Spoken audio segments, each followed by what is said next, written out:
This is the time and place noticed under docket number 19-057-T04, application of Dominion Energy Utah for creation of a renewable natural gas program. I believe we don't have anyone who's planning on joining us via telephone. Is that still the case? This will be a live streamed technical conference, and why don't we go ahead by beginning with introductions, starting with Mr. Orton. Thank you. I'm Eric Orton with the Division of Public Utilities. Philip Russell with Utah Association of Energy Users. Mike Orton with Dominion Energy Utah. Travis Willey with Dominion Energy Utah. Ted Peterson with Dominion Energy Utah. Brenda Salter with the division. Out of Kennecott. Melissa Pascal, PSC. Joseph Holland with Commission. Carol Revelt with the Public Service Commission. Jordan White with Commission. Tina Faust, Dominion Energy.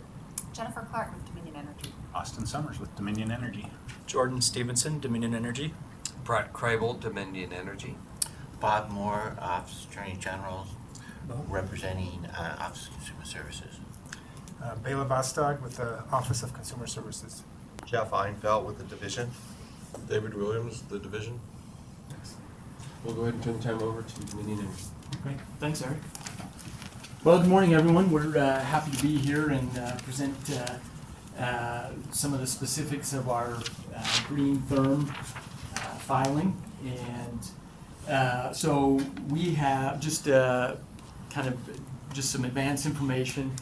We prepared the slide deck in order to be responsive to the questions that were sent over by the division in the office. I just wanted to point out, and it doesn't come until slide 9, so I'm kind of stealing some of the thunder of the presentation here, but I just wanted to show everyone.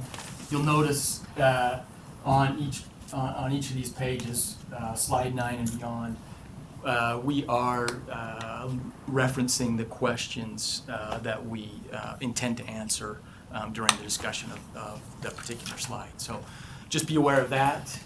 And with that, I know our time's limited. We only have 3 hours together. So with that, I think I'll just say, so the way we're going to present this is Travis Willey will lead the discussion on the first 2 topics, the renewable natural gas market, and then give kind of a lay of the land on the national voluntary renewable natural gas programs. And then Ted Peterson will pick up after Travis and will present and answer questions specifically about our green therm filing. And with that, turn it over to Travis. Great. Thank you, Mike. Thank you. It's good to be here. Mike's obviously shown half of my slides. I am prepared to go all 3 hours, so we'll move along quickly. One other thing on the questions, you'll note that in several cases that we'll be duplicating those responses, or at least the question numbers, just because we felt like it is partially answered in one place and another answered in another place. So just be aware of that. So just as an overview, I'll be going over what renewable natural gas market is and describing what the landscape is for renewable natural gas and kind of those drivers that we're seeing from a policy standpoint, from market standpoints. Renewable natural gas is a renewable biomethane produced from existing waste streams.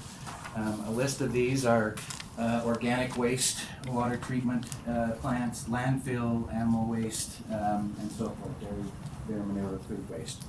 These are kind of the categories in which we see renewable natural gas. One part of the definitions that I want to describe that you have seen in our filed testimony is that biogas, that is that raw material. And if it's partly over there, it's kind of showing off the screen, but that's when, at this stage, when you have just at the source, before it gets cleaned up, it's called biogas. So it's at that site where you have the emitting methane. Then once you go through that cleanup process and it is pipeline quality, then it converts to biomethane, or RNG, simply put, which is then available to be used where you have the green attributes come into place. So I just wanted to give us the background of what we're talking about, and in terminology, when we say biogas or biomethane, you'll understand then the distinction of where those components are coming in. So what are the benefits of renewable natural gas? And some of you have seen this slide as we're collecting that. What are the attributes that we can associate with renewable natural gas? Well, when emitted, that methane is 25 times more damaging to the environment than if it were captured and combusted. So we know that there's huge benefits in being able to capture that methane into a pipeline and inject that to eliminate those emissions from just methane being exhausted. And then, of course, when burned, then you have water and carbon dioxide. Other benefits of renewable natural gas that, when used as a replacing of flaring, you have a wide range of NOx emissions that can be captured once injected into the pipeline as well. That eliminates those NOx emissions. If then used in engines, there are engines out there that are in production that have what is called a nearly zero emissions, or zero NOx. And so these engines are highly efficient, very clean, and are on the market. So that's kind of areas in where renewable natural gas is being used. In fact, it's in the vehicle area, vehicle transportation fuel, that is really driving us, and I'll get to that as we go on. So, and just one, sometimes it's called the net negative, just depending on the source of where it's being used. Moving on, this is where we come into our first question from the division in the office, and kind of what are the primary drivers in renewable natural gas. There are... what was that question, please? DPU 1 and 34 at the top is maybe... Here it is, Travis, if you want to read it. The price. Oh, what is it, the price? It's probably what are the markets that are driving renewable natural gas? So there are two. The Renewable Fuel Standard, RFS, which was implemented in 2005 by the EPA, is really what's driving a lot of this market. The credits available to transportation fuels. That's where these renewable natural gas markets are really, these credits are designed for. They require, they are the federal side of renewable natural gas. There's also a state side in which California is leading that area, and that's the low carbon fuel standard, both of which are elements of the credit side of renewable natural gas. And let's see, I think I can give a little background into the federal standard. In 2005 it started, but really what is driving this is in 2013, renewable natural gas, or the EPA said that renewable natural gas can now be a renewable energy source, which really changed the market, because up until then our renewables were on the electric side, solar and wind and those elements that we're familiar with. And then in 2014 they reclassified that, and I'm getting a little bit ahead of myself. I want to make sure that I bring you all up to speed. They reclassified their RINs. So in the renewable, the RFS, renewable identification numbers are the currency for which these credits are traded. These are the definitions by which the federal government uses these credits. So it's called a renewable identification number. They have a serial number attached to them, and they are a gallon equivalent. They are registered by market participants, registered as the RINs, and obligated parties, which these are the refiners and the importers of gasoline. These are the parties that are going to be obligated to use these RINs. And the EPA has created a system to be able to track all of this. It's called the Moderated Transaction System. It's that clearinghouse for these RINs. And as I've indicated, they're valued at $1 per gallon. Now, I mentioned, in getting ahead of myself, that in 2014, the EPA made a reclassification where what was once a D5 fuel, so your landfill, wastewater treatment plants, and dairy manure, were at a D5. They reclassified that to a D3. And the reason why that's significant is because the value of these credits are are significant between the various categories. So a D3 is your highest value for these credits. The reason why they are the highest value is because they have the greatest impact on reduction of greenhouse gases, as per the EPA. And so when they reclassified that and kind of opened up that market, that created really an impetus for people that are in renewable natural gas to really push the market and really to get into those areas and where the obligated parties are required to purchase renewable natural gas for the transportation sector. So we have this increase, this rapid increase from 2014 for everybody trying to get first to market.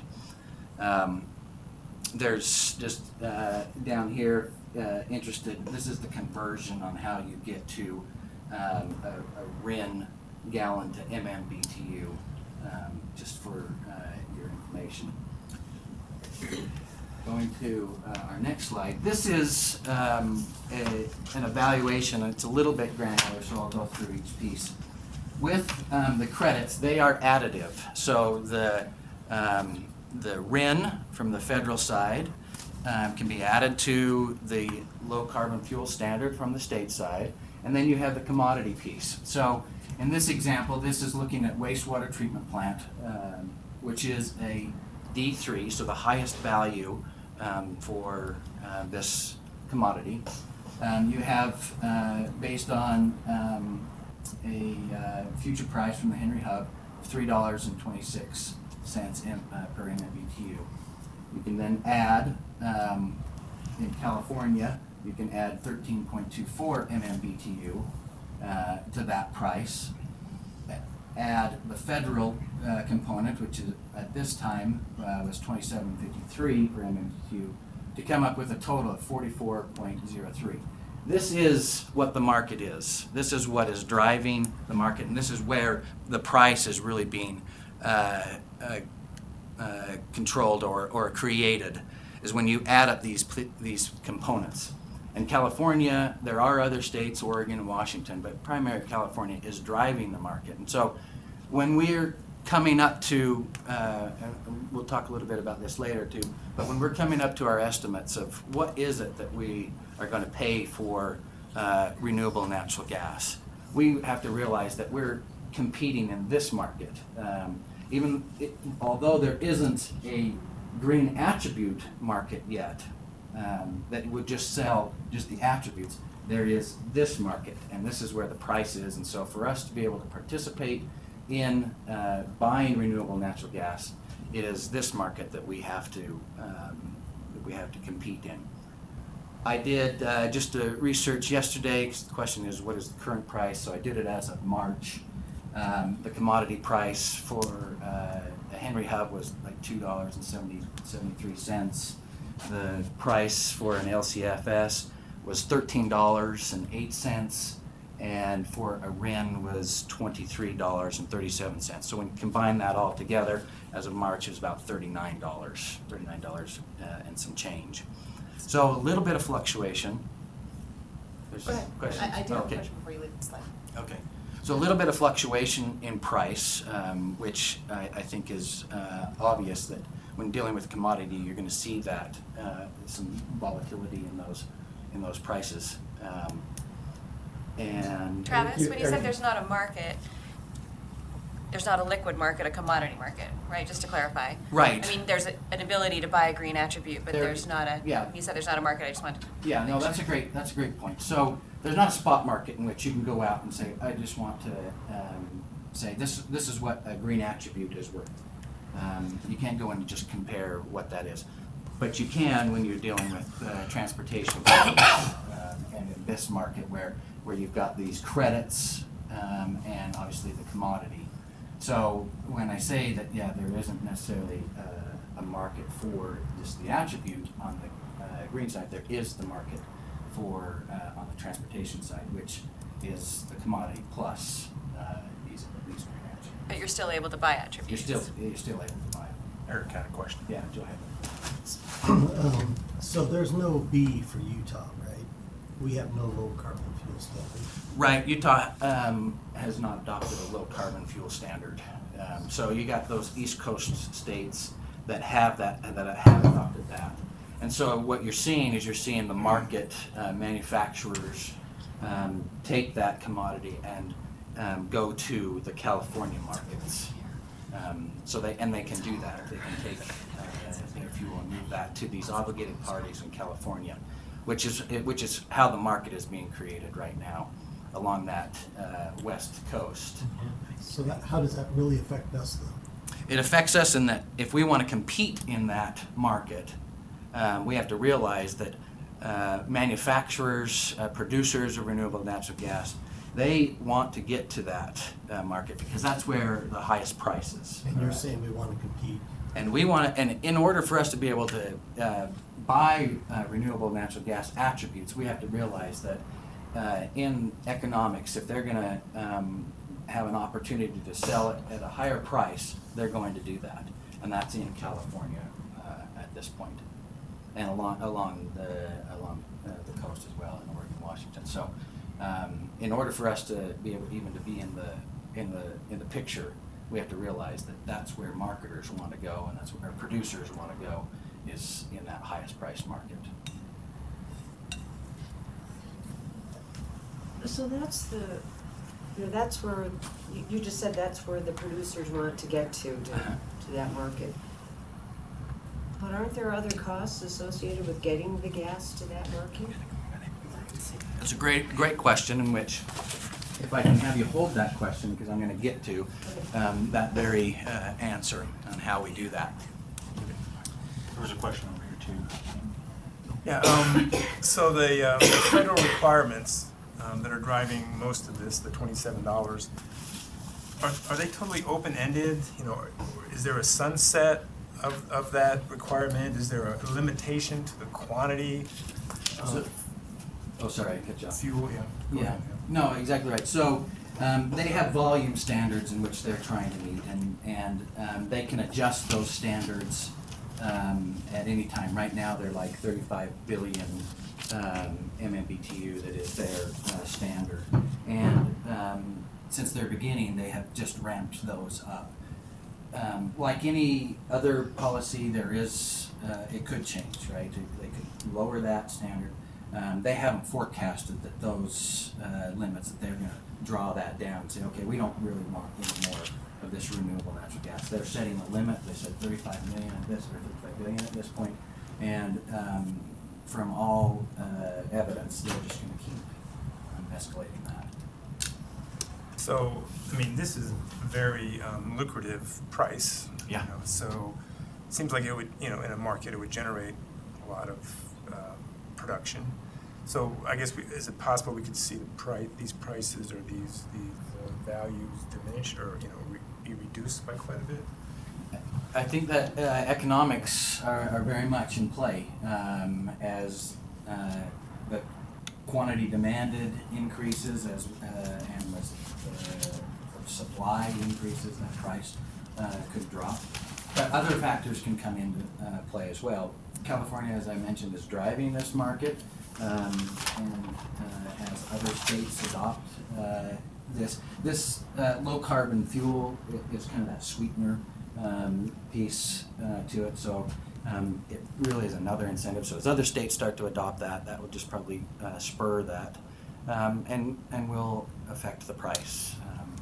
And it is a volatile commodity right now, as you indicated, is very expensive relative to other fuels. So right now, you're proposing the $4 a therm, so I guess you would you reevaluate that on a periodic basis and adjust it? Say, could it go down to $2 or could it go up to $6? Yeah, and that's another great question, and if I can have you hold slide? that, Okay. yep, if I can have you hold that question, don't let us get away from that. But yeah, we'll be able to address that as well, how we're going to flex in that environment.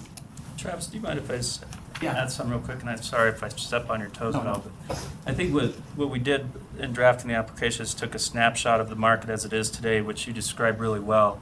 But to Bela's point, and as you describe it, this is a transportation fuel market, and California is driving this.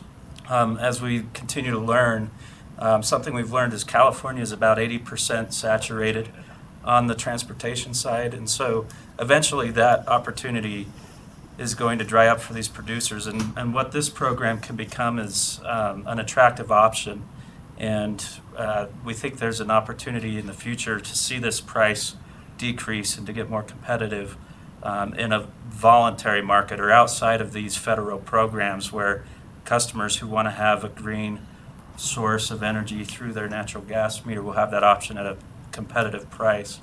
And I know you're going to get into mechanisms of how we can change the energy mix for the $4 that we have, but we know that the market's shifting, and this is just based on a snapshot of today. So No, and thank you for that, because that's the exact segue into this slide, which is now the green attributes, and where we believe that we can come into, this slide, which we think we can come into and be a participant in this market, knowing kind of the future, kind of the evidence of what the future is bringing.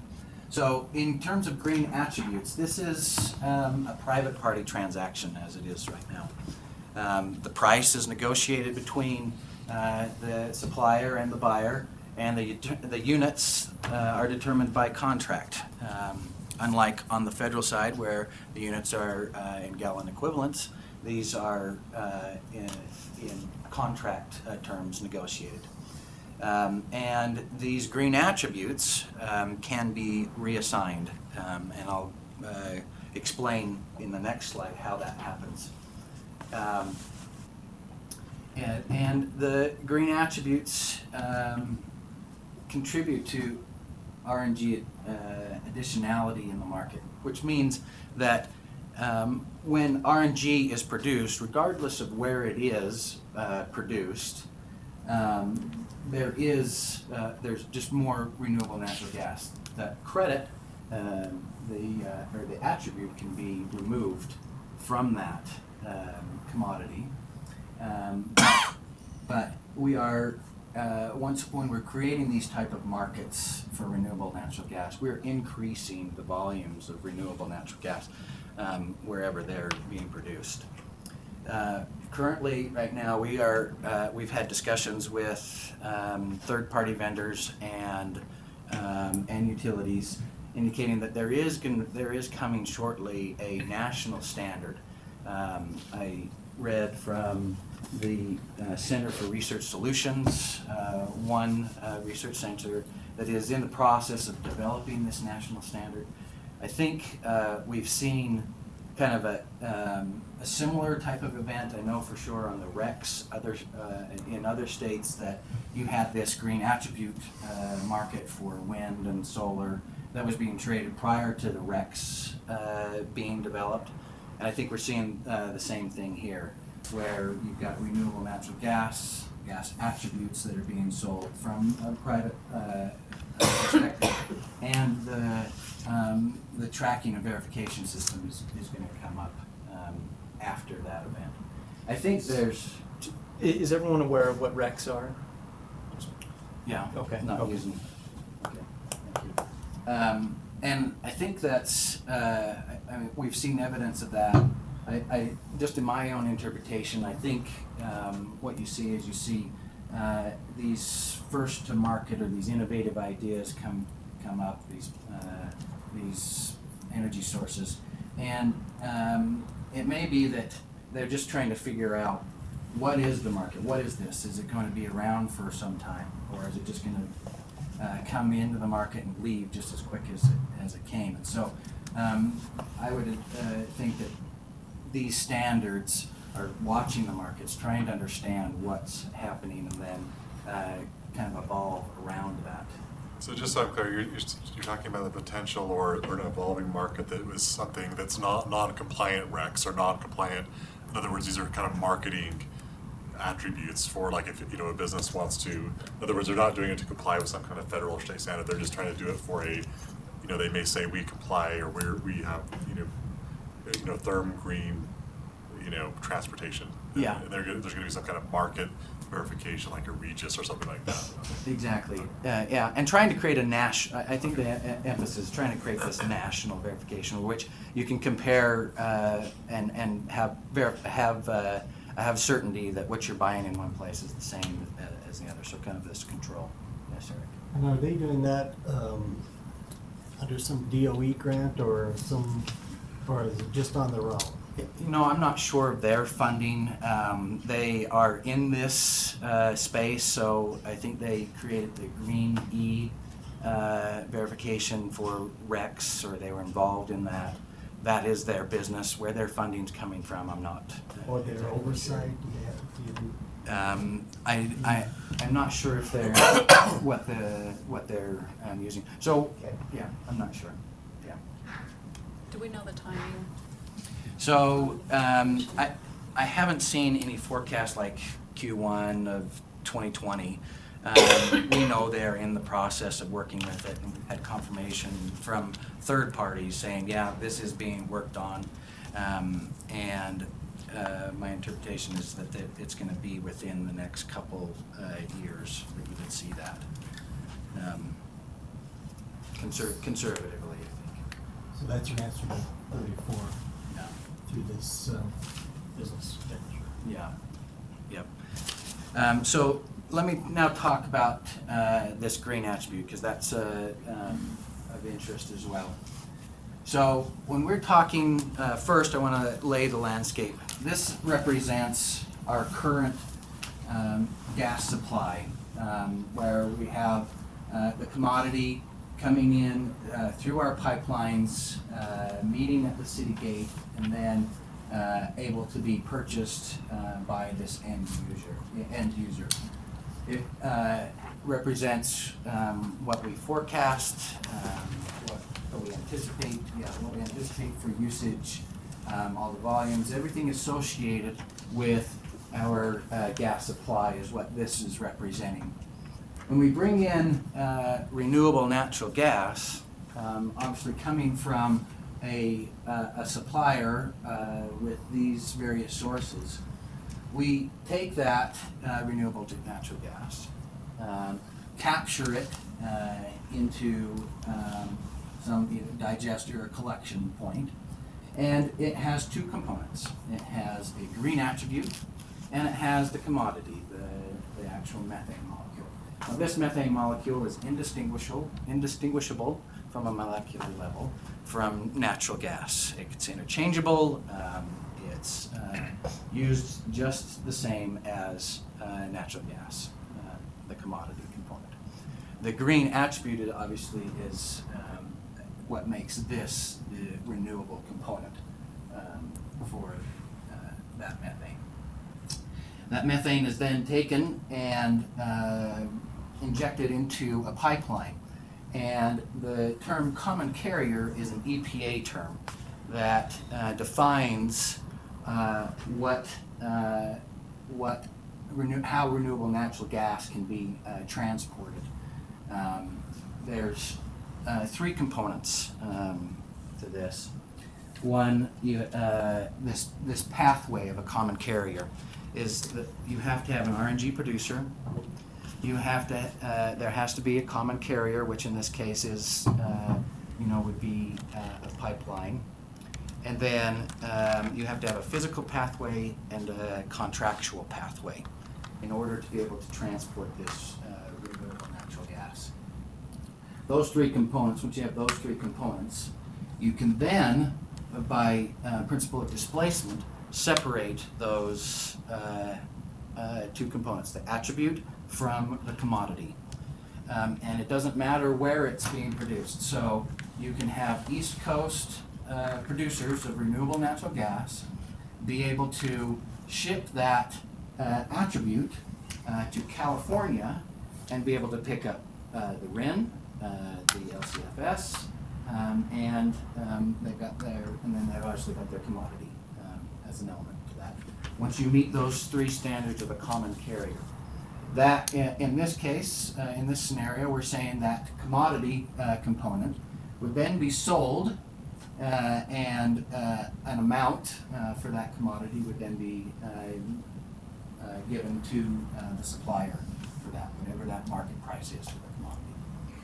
The green attribute then can be transferred, and it can physically be assigned, or the attribute can be assigned to a methane molecule. This assignment happens from a book entry. It's not taking any other attribute other than we can, through accounting, be able to assign that attribute. And that doesn't impact any of our volumes. It doesn't impact any of our forecasts. It doesn't impact any of the pass-throughs. It's just the attribute that it would be assigned to that. So from an endpoint perspective, from a green therm participant, they aren't going to see any more volumes delivered to them. They aren't going to see any less volumes delivered to them. They're going to use exactly what they require, or what they requested. But in addition, they would be paying for that attribute that has now been moved through the system and to their... Is there, so a green attribute can be assigned to any supply that is physically connected? That's physically connected to a common carrier or all common? So that's a great question. So the EPA defines a common carrier as being either an intrastate or an interstate pipeline. So either of those two pipelines can transport renewable natural gas or make that connection so that you have that physical connection. All you have to do is get to a theoretical path.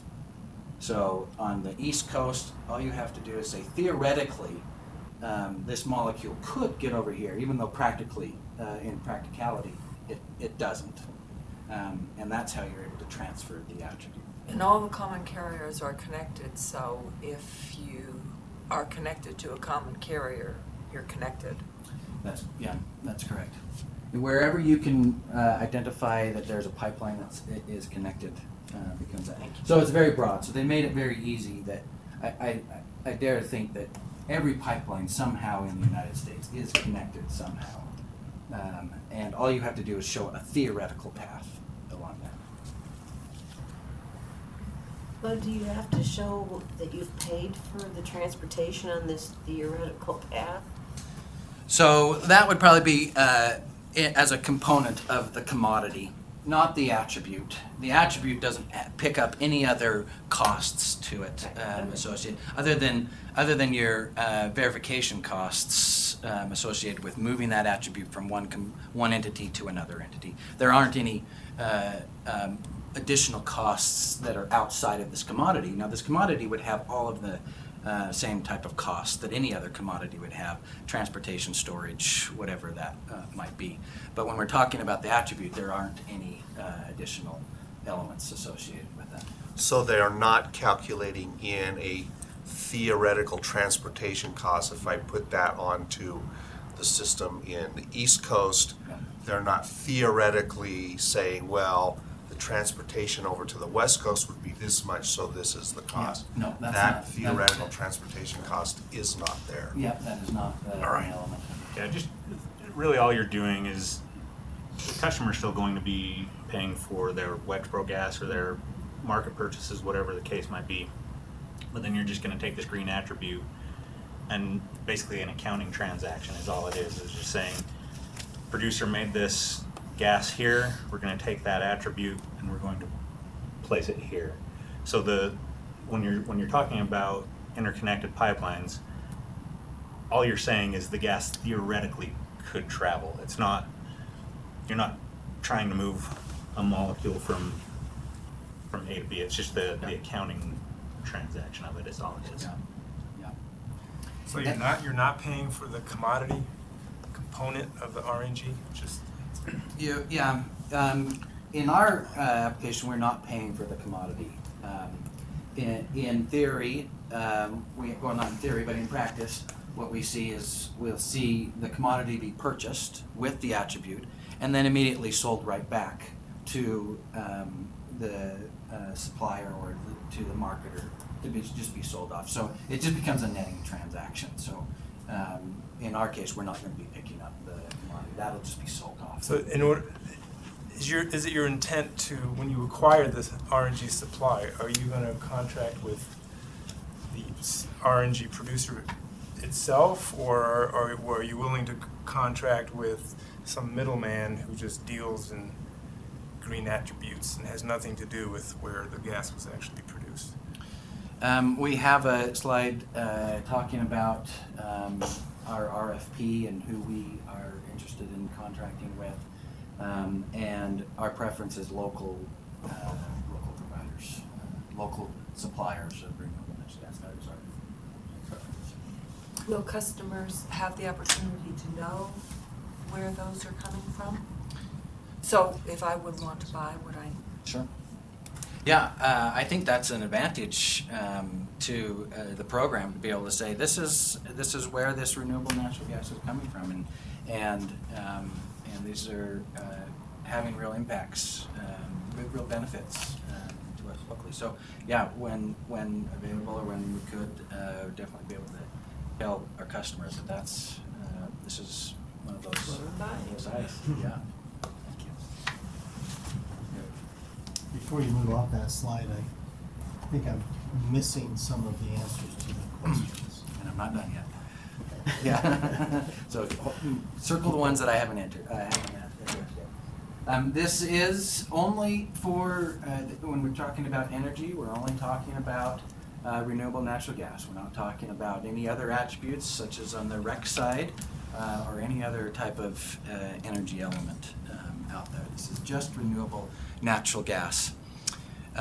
And along this pathway, we have verification points. We can verify at the suppliers the origination.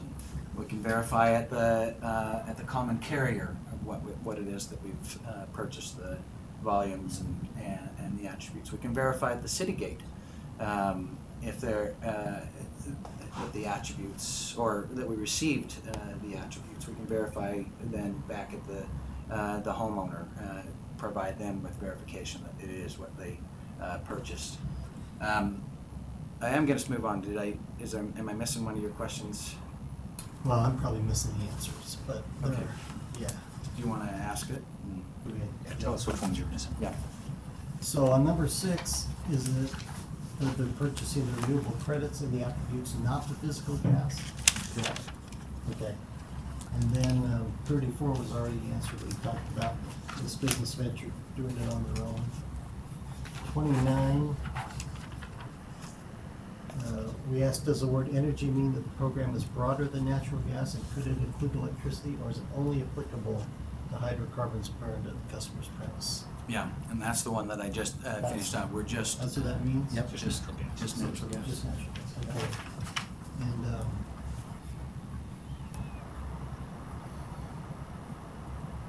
And so when a green attribute is purchased or assigned, it's just a book entry, nothing else happens. That's correct. So the verification is also a book entry. So, great segue. Okay, well, That's don't my go there, next. though. Yeah. And there are no ramifications to any conventional gas that the company purchases at all. Yep, that's correct. In the beginning, when I talked about our gas supply, that stays intact and it carries all of the attributes that you know around gas supply. So it would be considered a green molecule by having these additional costs. So when would the traditional natural gas be considered then a green natural gas? When you reassign those, it becomes a renewable natural gas, green element, yeah. Just like it was when it was produced here. So when it was produced here, it had the two elements. It had the commodity and the green attribute. Moving that attribute through the process, it just And Travis, I think it's important to say, so this is additionality, that gas, if it's a simultaneous buy-sell, cannot be resold as green gas a second time, so. So What- thank you. Yeah. So if it's simultaneously bought and sold, is there any possibility of a difference between the selling and purchase price? You would hope that it would be the same in and out. We're not looking to do that. I mentioned that just as an example. That's what happens in other contracts. So we're not involved. We wouldn't be involved in that. And you sent the RFP to your normal suppliers that Tina's group sends theirs to? We send it to RNG suppliers, known RNG suppliers that have that. So I But don't not know if that's the. normal natural gas producers in Wyoming, eastern Utah. Yeah, no, if those entities aren't involved in renewable natural gas, they're not getting our RFP. Okay. I think there was one that probably is an overlap, but. They're, But not. so they could be the typically. same, but they don't have to be. Yeah. Okay, so. You're gonna do it yet, Eric? Just a minute.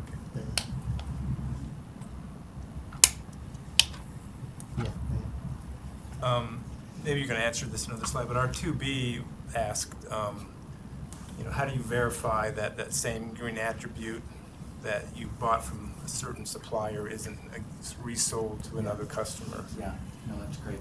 So we have the same concerns, that verification process is important, that there aren't any abilities to be able to take that commodity, resell it as another green element, and then just continue on that, which is the great segue to this slide, which is our verification. So this is what has been adopted by the Vermont Public Service Commission as the standard for which they're going through their verification. This is also the same that Centerpoint is recommending, or they filed for in their testimony as the element of verification. So it includes a confirmation of the renewable fuels feedstock, a confirmation of the renewable fuel production process, a review of the fuel flow measurement and quantity monitoring process and equipment, review of contracts and affidavits governing the transfer of RNG from the original source to the end user, and then a review of evidence confirming the existence of that physical path that we talked about. In that contract, you would be they would contract and say, we will not sell that under penalty of breach of contract. So The supplier. will not do that, and you would verify that through contract and through affidavit.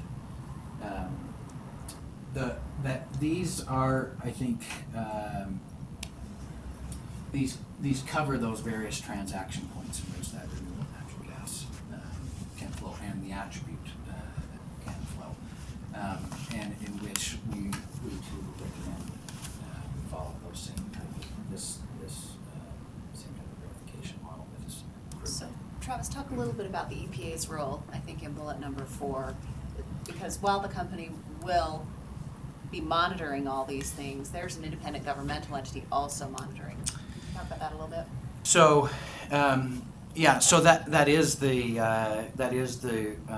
RIN market. That is your renewable fuel standard market, in which they are monitoring from the point of manufacturer, or excuse me, I keep saying manufacturer, producer, supplier, through that transportation, making sure that you've got the common carrier, that the engineering work has been done to verify that they can produce renewable natural gas, that there is a supply. They go through all of those elements in the EPA in order to be able to sell renewable natural gas on the open market, have to verify it through EPAs. And there are penalties. The EPA does audit this stuff, and there are penalties if what they're producing and selling as RNG doesn't match up with what is documented with the EPA. Do they only interact with the transportation use market, or would they be, you know, part of verifying, you know, this would be a different kind of market where we're dealing with heating for residential, commercial? Right. Their interaction is primarily with the obligated parties, which are your producers and your suppliers and your end use sources. So transportation entities. Those two are where they primarily have oversight. So you would have to rely on this for. So the costs per therm that you're proposing for the program, that would cover these costs as well? Yeah, we would include that block that we're proposing has an energy component to it and an administrative piece to it that would cover the verification needed to validate. So in these contracts and affidavits that you're talking about, what kind of penalty do they impose if the supplier is caught double selling the green attribute? Yeah, or is it just the or penalty not. from the EPA that's... It would be contractual, and I would say that would be between the lawyers saying this is what we would say is the penalty. And if you're selling us, if you're not selling us RNG, right? If it got deemed that you're selling us either a lower quality RNG or not RNG at all, those elements would be identified in the contract. So I don't know if I could say what they would have. Do you have any? Yeah, comments on that? I will confess that I have not looked at the requirements that would be in our contract, but we can certainly provide you with that. There would be penalties. In addition to whatever the EPA would impose, there would be contractual penalties as well. Yeah. I'm not sure what they are, but I'll look when we get back. I would just say that you would have enough penalty to be made whole at what point that is. What you expect, right? Yeah, you would just have that. I didn't understand, I guess, part of your response to Bill's previous question about how the EPA checks on this. So how they're monitoring it. So at the point in at production, so you have your producers and which are called obligated parties. The producers and those that have to use this renewable natural gas in their fuel mix. The EPA will monitors that process. So if we've got some customer buying this, the EPA is going to do an audit on the home? No, that would be a little bit too broad. And in particular, that is for the transportation fuels. So when we're dealing in RNG, it is for transportation elements. That's where you would see oversight by the EPA. On green attributes, the EPA isn't monitoring that those green attributes. In this case, they do monitor the green attributes and register all those. That's the renewable identification number. Those are all registered and tracked on a gallon equivalent through their EMTS system. But these aren't going to be registered in the EMTS system. These green attributes. So that's why adopting this type of verification to confirm through contract and then verification of the actual feedstock. That's how we get verification. So the company would be the end source, not the customer. Dominion Energy Utah. Yeah, we would have the obligation of going through that verification process.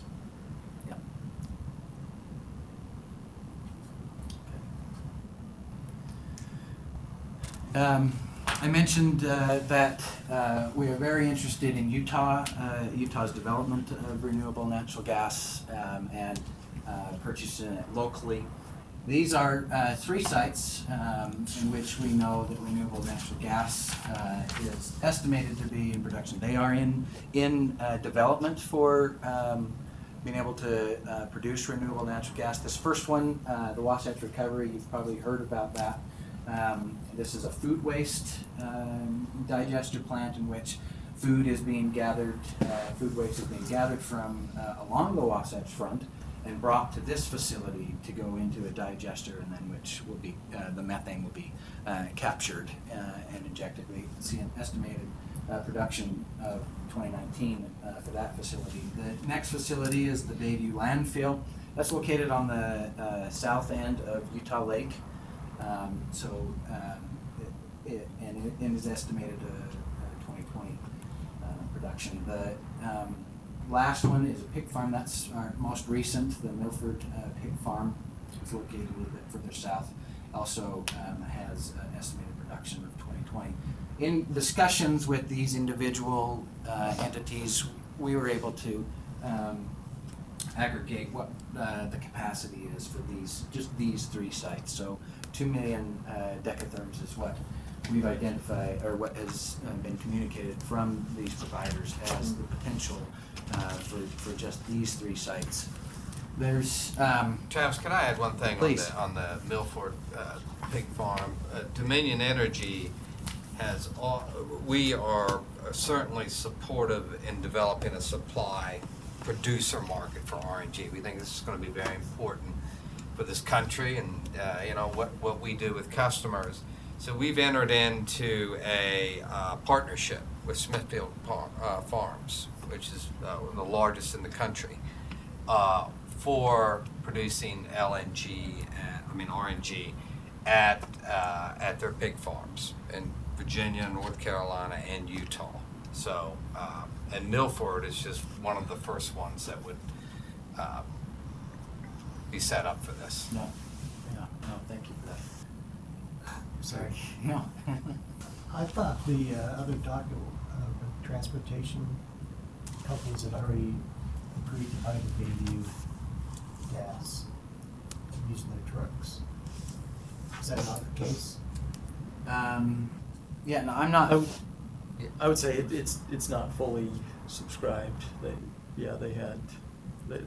So they have some, and you want the rest, or something? We want to be able to participate. Yeah, we would want to be able to participate. $2 million decatherms include what's taken out for the. That was what their that's what their throughput would be, and we. So what's available is something less than that. It would be transportation yeah. But they're private, so that's not made public on what volumes are subscribed to, how much is going to where and to whom. So we just know that from a capacity, from a throughput standpoint, this is what these 3 sites have. And we know that there are many other sites within Utah that are similar to this. There are approximately 54 landfill sites throughout the state of Utah. Food digester sites could be throughout Utah. We know there are many pig farms that are throughout Utah that would kind of make up what the potential market is. Each one would have to be evaluated on its individual attributes and components. So the market is evolving, and this is an example of what the production could be from these 3 sites. just from these 3 sites. Yeah. Just from these 3 sites. And I think it is very evident as we're seeing these are coming on and being developed in relatively short period, they started just, I mean, they're coming on in sequence, or excuse me, they're coming on kind of together, indicating that there is that movement within the market, that as we're investing and developing these infrastructures and renewable natural gas, more will come. I think we saw that in the renewable energy on solar and wind. It just started, and then organically it has grown quite large. We anticipate that same type of thing with renewable natural gas. As we invest into these things, we'll see more type of projects. The question is, one question was that what is the impact then? Can we quantify the impact from an environmental standpoint? I think that's a pretty technical question of what that actual benefit is. From air quality was mentioned, and what's the benefit to air quality, how much.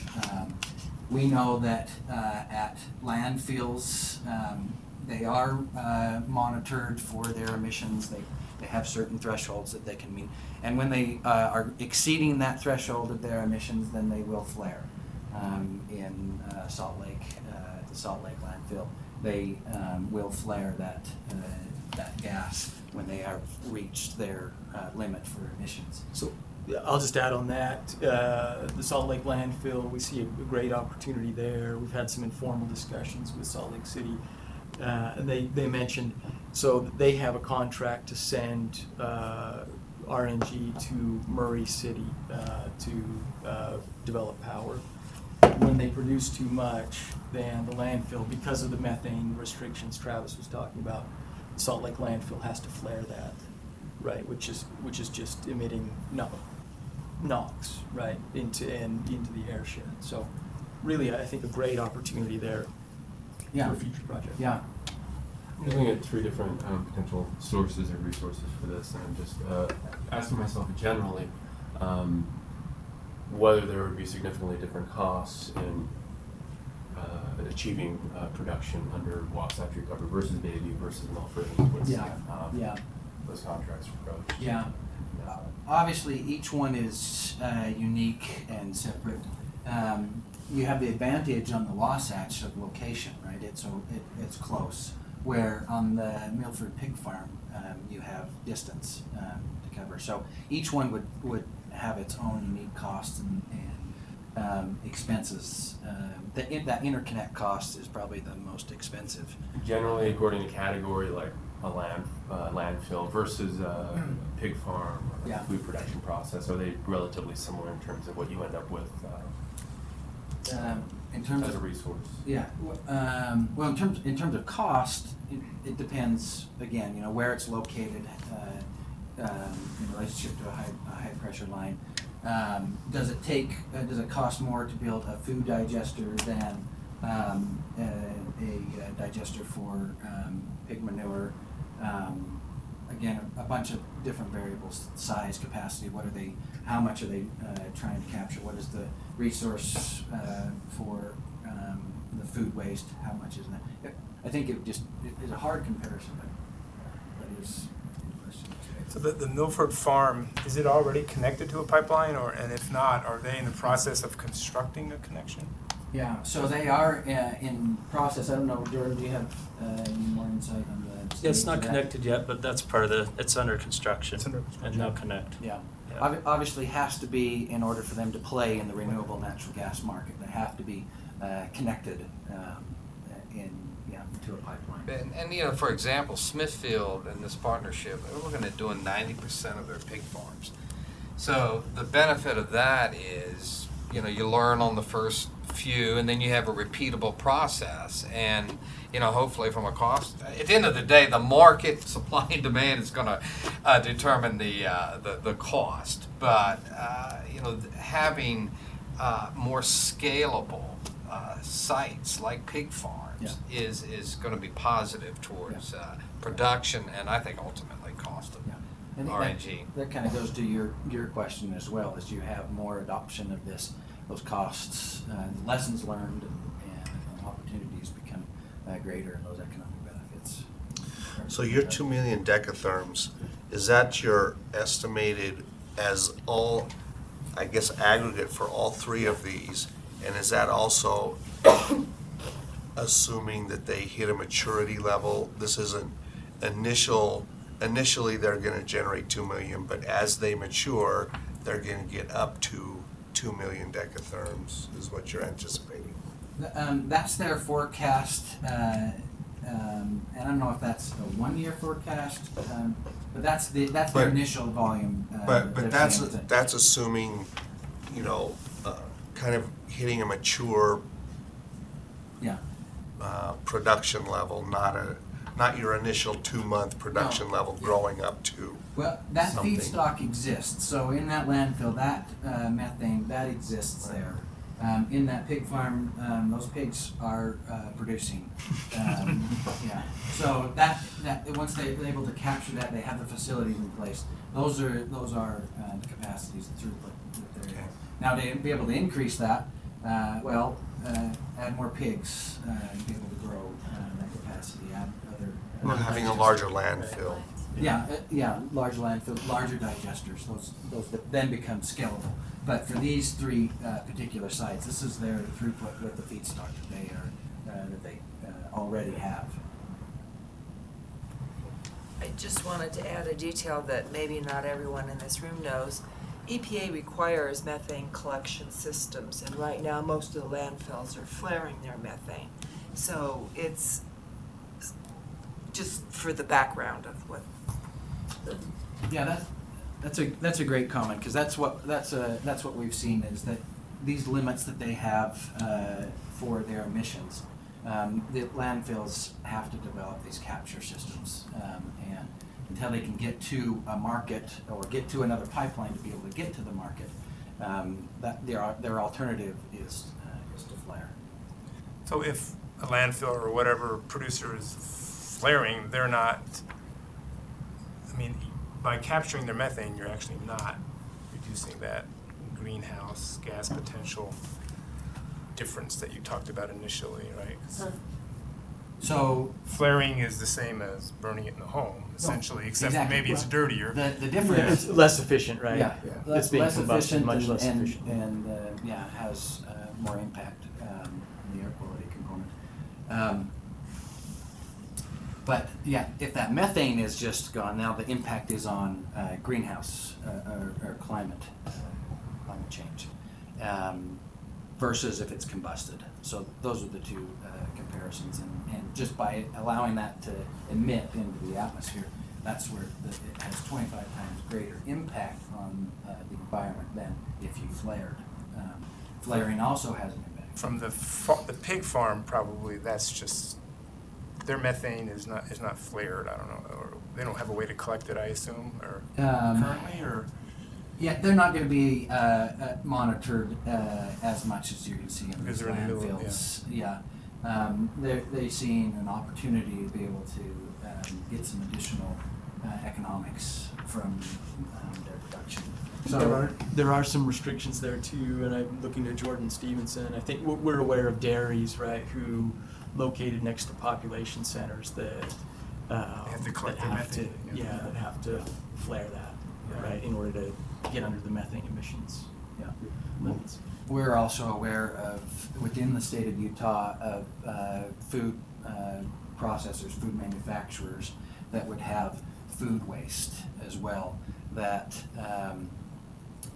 would have to capture that or flare it. There's, I think within the general public, there's a perception that flaring's not great, or it's not good to flare, and what you don't see doesn't hurt you, and so you'll see at these, we're not obligated to capture that methane, and that just gets emitted. We've seen evidence of that in Utah by manufacturers that aren't obligated to do that know that it has an impact and would rather flare it, but public perception and public opinion has prevented that. Before you move on, Yes, I want to make sure I'm capturing your answer to those that's great. list of questions. So when we ask you to quantify what impact this 2 million might have, that's not can't, Yeah, it's not yeah, doable. that's a very difficult, I think, aspect, without us studying what, you know, what the individual components would have, collaborating, or combining those all together, that is a, Right. that'd take additional studies. And you talked about how Utah people who volunteer for this RNG will help the national development of renewable natural gas. Is there some use of the funds from this that you're going to invest somewhere else, or how do they do that? So to broadly answer the question, as we participate in this market as Because it'll build the market. they'll build that market. That will become developed, and that we'll have those lessons learned, and those elements of economics will come into play. But we'll also, Ted will get into a little bit more of that detail on your question as well. Sorry. Go ahead. When you talk about other, there are lots of places that have methane, but no place to use it. You're talking about these three. When you mention that in your testimony, you're talking about these. No, not these three specific, because these are finding ways to be able to use it. We know of landfills, we know of food manufacturing plants, we know of other facilities of food waste that aren't connected right now, and are potentially viable projects to be. And some of these would be in the company's distribution area and some won't. The ones that I'm talking about are all within Utah service territory. Except the pig farm. No, that's in Utah. That's in Utah, it's not It's in Milford, service Utah. territory. You don't have any pipes out to Milford. Oh, yeah, but but others, are within our service territory, so, like, Right, so these some are and landfills. some aren't. Yeah, you would say that market is. So we do service Milford with natural gas. The farm itself is not tied into any distribution system at this point. There's no pipe to the farm. They're building one. That's in production, so I understand. Farm's building it? Smithfield. It's Smithfield part of the Corporation, partnership part of Brad the talked partnership about. with- Yep. Called a line, Yeah. the partnership. Okay.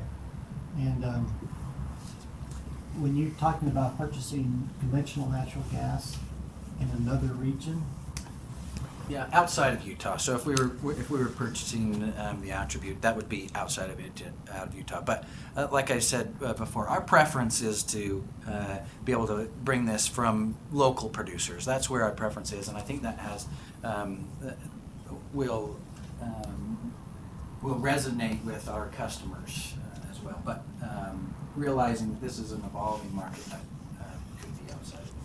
Is it Dominion's intention to buy the actual physical gas, the commodity from these producers, or just the green attributes? So on these are just examples of where renewable natural gas is, and we in our RFP we are trying to get to a local provider. It's just the green attribute. Just the green attribute. Okay. so along that same line, if you're buying the green attribute, could be anywhere in the country.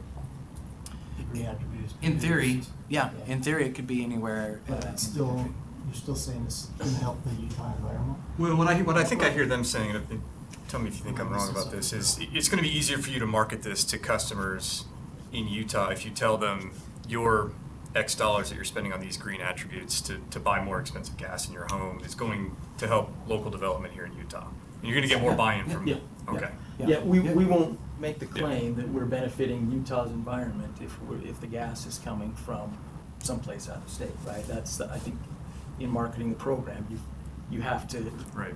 If you're claiming you're benefiting Utah's environment, But if you're buying the green attribute that's produced somewhere else, then it'd be difficult to make that claim. Exactly. But I Yeah, think and that's why I think to Travis's point, we have the preference, and we've stated it in the RFP is to purchase from a Utah source. Yeah.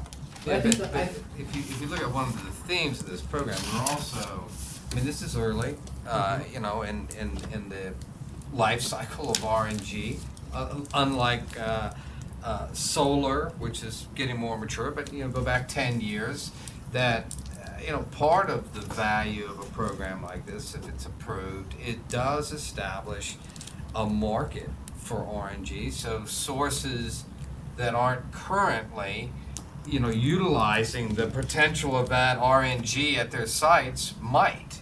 So we get, there'll be more than 3 icons up there, hopefully in 3 years, that we have more sources, and they are financially encouraged to do so. And I think an early adopter is part of that. Yeah. So that development just moves the whole market, just moves that that network of renewable natural gas production further along. So, any other? Okay. Check my notes, make sure. Okay. So with that, we're going to move into that was my first section. Go to my next section of renewable natural gas program on a voluntary level. So this is creating, again, that market for a voluntary renewable natural gas program. What we have seen and what we know are out already are programs in Vermont Gas, Fortis BC, CenterPoint out of Minnesota. They have a lot of operations, CenterPoint does, and this is particularly out of Minnesota. DT out of Michigan. Since our filing, SD, San Diego Gas and Electric, and SoCal Gas have also filed for programs similar as ours. And this is a joint application. They're owned by Sempra, so they jointly applied for a voluntary renewable natural gas program, and then us as well. We've asked to kind of compare these individual programs, and so in this next slide, this is kind of a lot of comparison, but we'll be picking off a lot of the questions.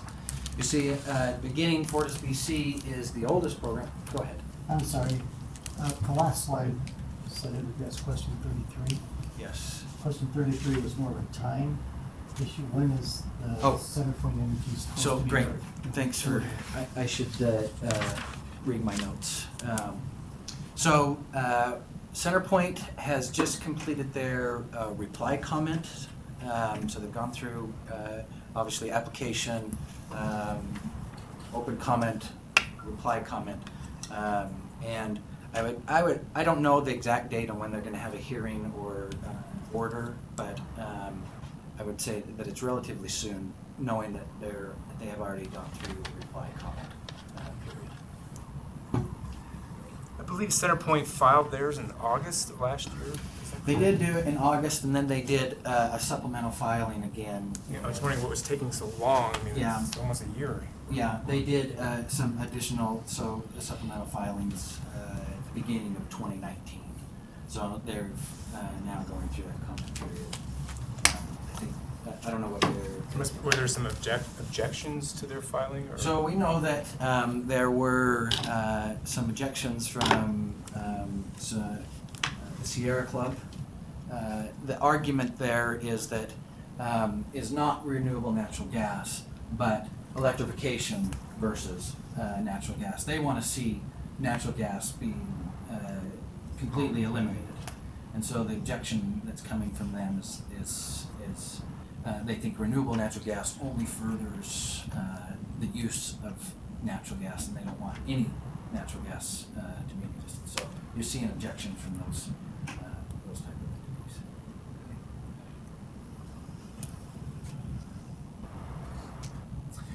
The comparison of these programs, Fortis BC beginning in 2013, I think just it is relevant to see that 2013 are when these type of programs are coming online in comparison to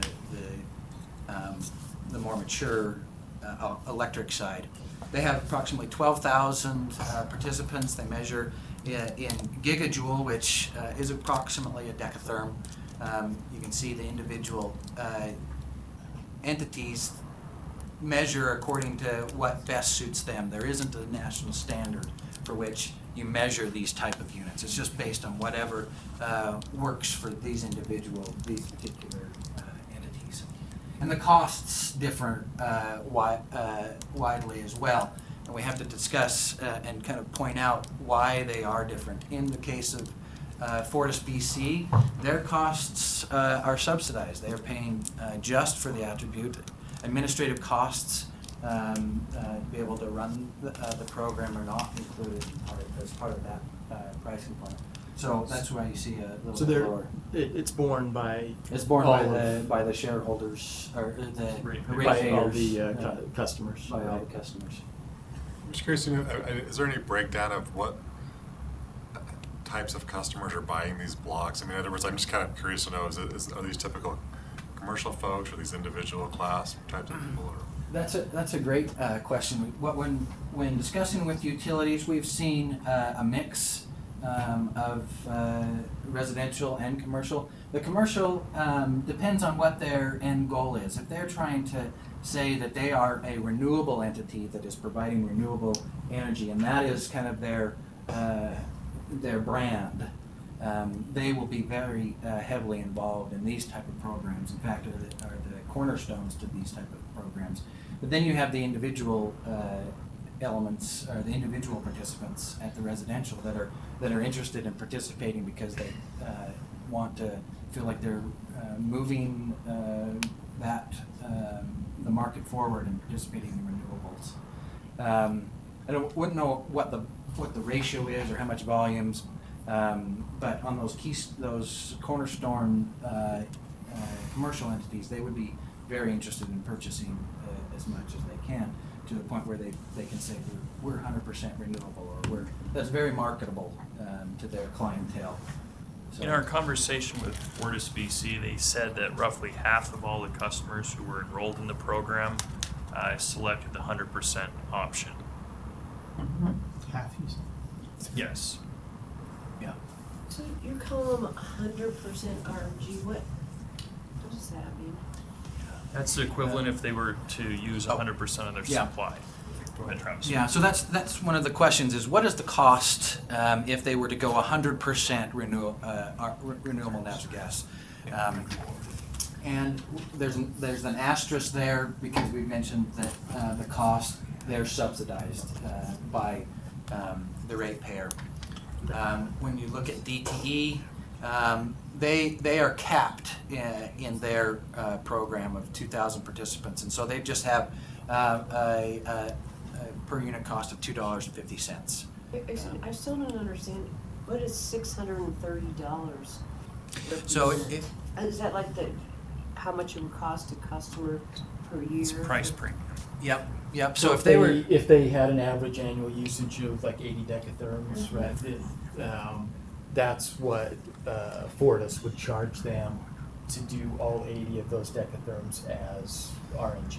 Yeah. That's Add on that. That's premium. That's the premium. Added Right, to the because, current because bill. the Yeah. program is subsidized by all And customers. it would just be, is that just the commodity portion, or is that? Yeah, if they were to buy their commodity and the premium RNG, that's what they would pay in addition. So you've got the commodity price, whatever that is, and then you've got this premium element for them to say we are 100% renewable natural gas. And we've done that comparison for all of these entities, where you see Vermont Gas at $1,000 annually. Centerpoint at $3,500. This is one where we've kind of modeled our program after as well. You can see the close price basis for how they have modeled it. We have said that we will provide a $4 block, which includes a energy amount and an administrative component to that. And so as we are able to flex on the amount of energy, we've provided a range. So this is worst case scenario if we were only to provide one therm for the customer. at 80 decatherms a year, they would pay $3,200 additional dollars to become 100% renewable.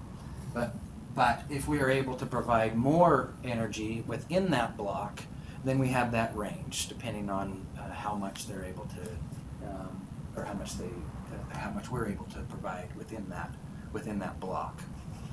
Okay, so if a normal residential customer buys one therm from you, it would cost them $3,200. If they buy 100%, it'll cost them $800. No, if we had one therm within this $4 block, it would cost $3,200. But if we were to purchase more than one therm, so if we were able to purchase 4 therms within that one block, then their total cost would be $800 additional to become 100% renewable from the renewable energy gas. It all depends on how many therms we're able to purchase within that block. Okay, so, And- sorry, I'm still not getting it. Phil's nodding his head like, of course. No, Everybody got that. no. So the range reflects the price uncertainty we have. We brought up the current transportation market and those lucrative incentives, and so I think what we have is a conservative estimate that we can at least buy a therm per block. If we can get it at a lower price than what we're estimating currently, we would be able to go out and buy maybe 3 therms per block instead of 1 therm per block, because the price of that RNG is lower than we expect. Okay, so. So we're saying we want to get as much energy as we possibly can per block. If we're able to get 4 therms per block, then that's where that $800 estimate would come in. And know maybe to if say that it makes another sense. way, so what we proposed is the $4 charge. And we would envision keeping that $4 charge the same all the way through the program.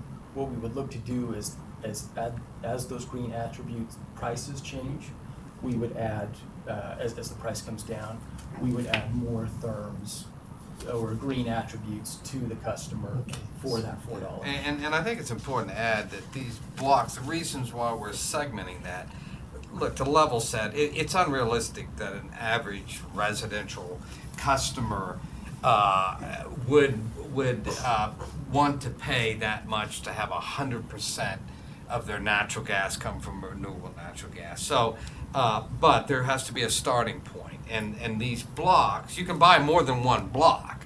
So if you want to buy one block, it's $4 incremental to your bill. That's going to be the dollar cost. And with that, you're going to get X amount of therms associated with that. Maybe they buy 3 blocks. As the market develops, we want that customer options will also develop with it. They can buy more blocks, but they can dial in what is compatible to their budget and what their objectives are with and how much RNG to get, Right, okay. including a small business. Thanks, so that's where I'm trying to understand, because in our question 9, we're saying if a normal residential customer buys 100% of their usage through this, what will it cost them? Yeah. And I still don't get that. Okay, so under the scenario where there's just one therm built into this block, the total cost would be $3,200 additional to. Well, how do you get, for 80 decatherms, how do you get 32? One therm is 10, or 1 decatherm is 10 therms. Oh, okay, I'm with you now. So $40 a decatherm, and then multiplied by 80. We should have just asked Ted at the beginning. Sorry. Now you're nodding your head. Yeah. But to Brett's point, I think it's important that we consider who is going to be participating in this. A lot, and from a volume perspective, you probably got a lot more of the individuals participating in this, and so we want to be able to offer them the opportunity to be able to get into this market, be able to participate in this. And so that's why we're kind of selecting, that's why we're selecting the therm and we're selecting the $4 mark. If we were to say, we'll sell you a decatherm, you're going to pay $40 extra a month, that's going to eliminate a large percentage of those that are going to be able to participate financially, have the desire to do so. It makes it palatable and makes it so that they can get into this movement that we're seeing right now, and so that's where we've come to this using the firms and a block amount. And that block is also, we're leveraging that term block because that's known within our market. We see that in Rocky Mountain Power. They use the same term as a block. You're buying a certain element of energy in that block. In that block is the energy and the administrative component. So we're taking advantage of the terminology that's used here and being able to say we're going to do the same thing. You've got a block as well, and it translates. They're set. Rocky Mountain Power is set at a certain amount. You're saying you can buy more therms for that $4, where Rocky Mountain Power is not setting a block at that. Yeah. How is a customer going to know how many therms are going to be bought for them based on their $4? I mean, are you going to put that in the tariff? Yes. And say that that's what you're going to purchase and change that as it goes along? Yeah, we would look to, when we filed, we wanted to make sure that we could at least get one. We could at least participate in one. And as we get the results back and are evaluating that, then if we're able to buy 2, 3, or 4 therms, then we'll modify that and do a change in the tariff. What's going to incentivize you to put more therms into a block? So that's a great question, depending on what the goal is, right? We obviously got to cover the cost of the attribute. So if we decided that we only want to do attributes, then we'll buy as many attributes as we can, knowing that we've got administrative costs also built into that block. And I'm kind of preempting some of what Ted's going to talk about. Sorry, Ted. But yeah, our other goals associated, what do we want to accomplish with this, with these $4? But we've got to meet the goal of paying for the commodity, paying for the attribute, supporting the program, and then our third goal of developing the market. I think Rocky Mountain Power's block is 100 kilowatt hours. And so as a customer, I can look at my thing and figure out how many kilowatt hours I use and buy however many blocks of blue sky that I choose, based on that. What is a block? So we will have to communicate that to a customer, and we will have to say this block is equivalent to 1 therm, or as we have filed. At a minimum. At a one minimum, therm, right? one therm. And 1 therm is a tenth of a decatherm. So we have some communication that we'd have to, and education that we'd have to provide to the customer so they can see that this is a smaller component of what they are billed at on a decatherm, at a decatherm level. Who in the room is not confused? I feel pretty good. But following up on Philip's question, what's incentivizing the company if you've got it set for basically $4 a therm, and say you find out that, well, geez, we can get 3 therms for $4. Well, you're still charging $4 a therm. That means there's a significant profit margin there. What's the incentive to give that up? Yeah. Well, there is no profit to the company. Well, in this. It's there's still It's there's- going into a balancing account, and I'm stealing more of Ted's thunder. Okay, so it's finding its way back to ratepayers somehow To through the- a balancing account? To the participants, yeah. So if there was a positive balance, right, we would, the way things are set up, we would pay interest back to the customers. Let me just try to restate this, and maybe tell me if I'm wrong on this. You're essentially buying an option to buy as much as you can get for whatever the price is that could fluctuate over time depending on the reduction of your buying power or whatever the market is. And so you're going to update customers on whatever that is Yeah. going forward. Is that Yeah, right? In other yeah, words? yep, Yeah, that's great. That's exactly right. And as the cost of a therm comes down from the company's perspective and you want to change the program, is that going to require a tariff change? So if we have right now, as it's filed, one therm, Yeah. we would file a tariff change to Okay. update that. And so that Which cost comes doesn't down. have to be a We do that on. Yeah, no, it wouldn't need to be, just you're talking about reaching out to the customers with more Yeah. information. It seems as though you're going to require a tariff change to do that, which happens all the time. I'm just curious what the mechanism was. Yeah, that would be. So Rocky Mountain Power's program started out high, Yeah. blue sky, and they reduced the program block cost from 4 to 2 something Yeah. to 190 something. Yeah. Is that a possibility that you'll do it that way, or your total idea is maybe increasing the therm spot? Yeah, instead? I think we like, from a marketing standpoint, and I would say we're not fixed 100%. If we see that $4 isn't an adopted amount, then we'll have to be flexible. We'll have to adjust. But our model is that we keep it at the $4. And again, it's still a little bit of Ted's thunder on why we're doing that.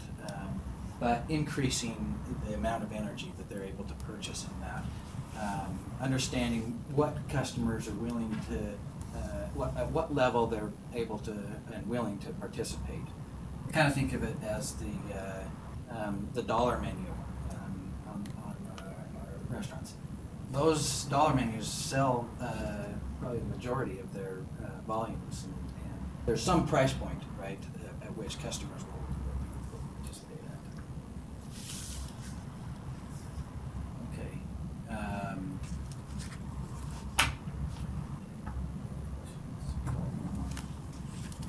Okay. So when we're talking renewable energies, we have done that even in here. We've compared a little bit of what is in existence, very mature, has been around for decades, and we've seen this market evolved, but as you've indicated, starting off at very high prices in their inception, and not very broad in the infrastructure, in the manufacturing, and that has come down, right? That has been adopted quite readily. I think the questions regarding renewable natural gas, why are you doing this? What's the interest? Were probably the same questions that were being asked 20, 30 years ago on the electric side. Why are we doing renewables? We've got enough. We've got what's the purpose? And in hindsight, we can now see that there's big interest in renewables. We know from a national perspective, when you're talking energy, renewables are the hotspot in which really take that limelight when we're talking about energy. But we have a tendency to want to compare those elements. And they are similar in objective, but they are different in their energy source. So with renewable natural gas, this is an emerging solution. So it is at that beginning of its life cycle in which it is more expensive if you were to compare straight across to Rocky Mountain Power. But it has attributes in it that are unique to it, that it is not intermittent. It carries all the attributes that natural gas, the conventional natural gas has, where it's not intermittent. It's versatile. It's efficient. You can store it. Has lots of these type of elements that aren't as easily translated when you're talking on the electric side. And it is this physical commodity. So when we try to compare that, but I think that's not really the right comparison in terms of its energy. You can compare on the program, and we have done that in some cases. How they're offering blocks. We're going to offer blocks. It's a renewable source, like the electric side. But when we start talking energy, being able to say this energy costs this much and this one costs this much, that's a different comparison. And so we just realize that this is different. with that, Oh, I'm sorry. So you're done with that one? yeah, that was kind of short. So, you're saying that it's not comparable because gas is a physical commodity. It has a lot of different attributes that are different than the renewable. But isn't the green attribute like buying a wreck? Yeah, but when we're talking about what's driving this market and what's making these price points, you're dealing with the attribute of what is renewable natural gas, the commodity. Yeah, in order to be 100% renewable, truly 100% renewable on the electric side in January, how many solar panels would you need? What battery backup would you need? It's not comparable, right? You would just have to add all these. It does a different job. It does. It does a job that today on the electric side we're not doing well. And you could try to heat your home in the middle of the winter with electricity and see what the price comparison is, but we're not doing that today.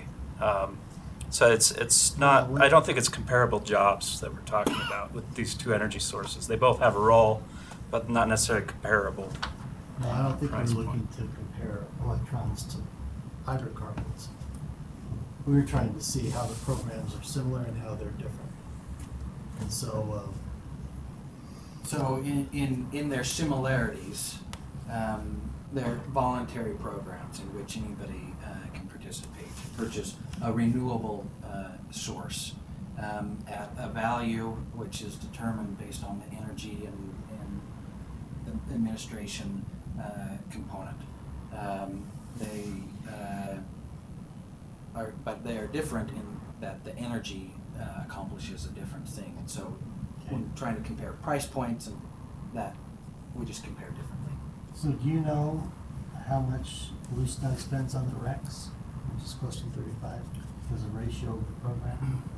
So we looked at their annual report, which they just recently filed, and tried to determine what that percentage is of RECs to revenue.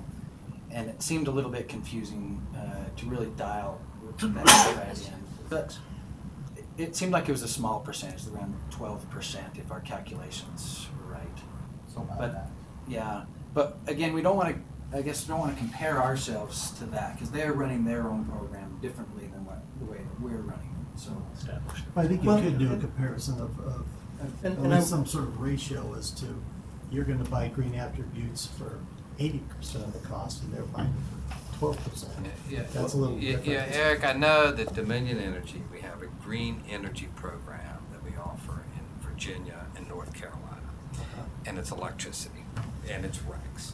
And in that program, it was last year when I left, it was about 50% of the block went towards administration costs, marketing, and 50% went to RECs. It was about 50-50.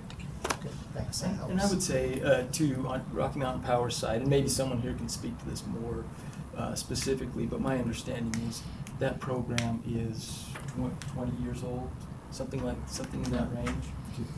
The Blue Sky program, I mean. yeah, early So, 2000s. so, I would imagine when it started, probably the prices So you're were saying the probably. ratio would be different because of the Yeah. higher administrative Yeah. costs? But we don't represent Rocky Mountain Power. Right. We don't No. know. Yeah. And what we do know is our company offers an electric version in other parts of the country, and it's 50-50. Thanks. Well, I think where the question was specifically related to Rocky Mountain Power, I think that's why why we wanted to Yeah, address that. well, they're the local. Yeah, right, yeah, no, it makes So sense. that helps. But I think that, The yeah. comparison of So costs. what is their administrative cost? It's not 50%, it's closer to 25, 30 maybe. But they do have all of the programs that Yeah, they they're provide. established. Yeah. And that's where the majority of theirs go to now, because RECs are so low that they can buy RECs at a low price and still provide all of these other projects that they're doing. At one time, RECs were quite high, and it was, more of the cost went toward the REC purchase. It's not the case anymore, and we talked about it a year or so ago about reducing that price. But it was decided to keep it at that price because all of these other programs that they're being able to support and help with the community. So it's Yeah, I would say a good program, and it's just different. We hope, when we're 20 years into this, that we're able to, Have a similar. have a better ratio. Right, and understand them more, and Yeah, time matters, right? And probably at the offset, they were spending all of the money on the recs, and they weren't doing the projects at the time. It was all going to recs and administration. So.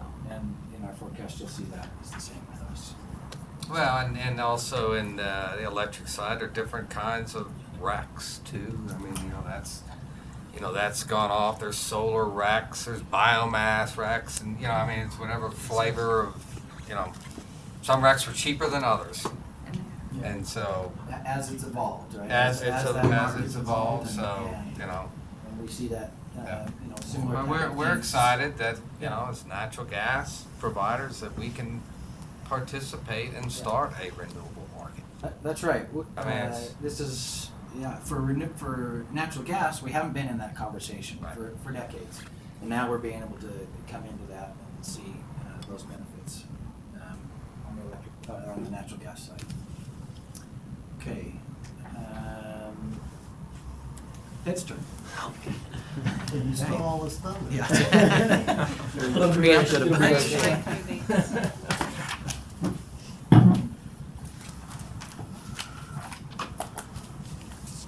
Good morning, everyone. It's great to be with all of you today and present at this point some specifics relating to our Green Therm program.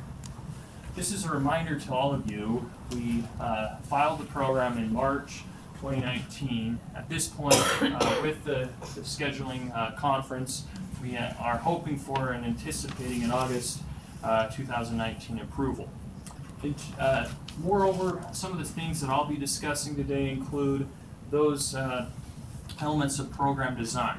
Keep in mind that these elements of program design listed here, such as engaging in a customer integrated marketing campaign, enrolling customers in the program, purchasing the green attributes, our accounting systems and our billing systems, and IT systems development could and are taking shape concurrently.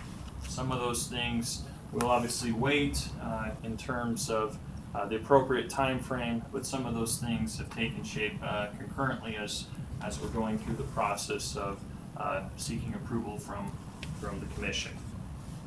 I want to take a moment and discuss a couple of elements of some research the company has done with respect to our interest in voluntary renewable natural gas program. First, the company in the fall of 2018, we conducted a focus group. As part of our focus group, we inquired of customers their interest in a voluntary renewable natural gas program. The results of the focus group turned out to be favorable with respect to interest in the program. We followed that up with adding a question to our 2019 energy efficiency survey. As you can see here for the question, how likely would you be to consider signing up for a biogas program through Dominion Energy? 65% of customers indicated that they were somewhat likely or very likely to consider participation in such a program. Next, also on that survey, we ask a question on that survey every year for customers about what steps do they take to conserve energy in their home. If we look at two of the main interesting steps, after of course saving money, 29% of customers combined indicate that the main reasons why they participate in our programs or are interested in conserving energy in their home includes protecting the environment and saving energy. Also, to put that in perspective, in our research with other utilities that have or are proposing such a program, CenterPoint Energy of Minnesota, as an example, conducted 2 program surveys to gauge interest in participating in a voluntary renewable natural gas program. In both of those surveys, roughly half of the respondents indicated that they would be probably or definitely be willing to pay an extra charge for RNG. most of those respondents indicated that the amount extra that they would be willing to pay on their bills equated out to be between $5 and $25 each month.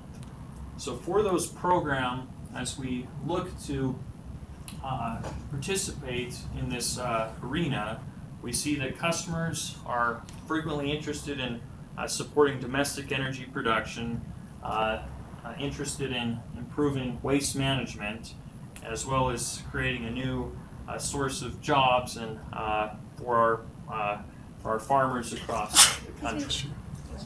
I want to take a moment, unless there's any questions on these two slides. I figured you'd have one, Eric. Sorry. Yeah, go ahead.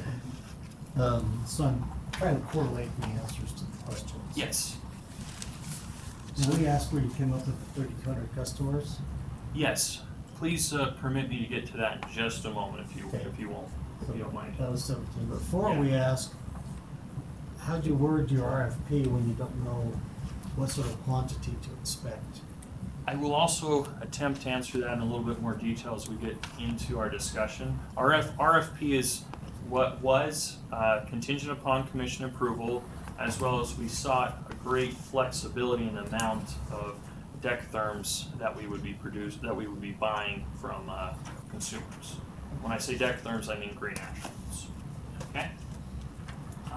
Going along here, I want to take a moment to discuss the marketing campaign associated with the Green Therm program. Keep in mind the success of our program, the Green Therm program, will largely be contingent upon our ability to promote the program. Accordingly, we seek to leverage our existing company channels that we outreach to customers. First, we intend to provide online materials that will be largely educational. In that, the company will provide program description as well as some more specific materials relating to what you're getting for the contribution you're making.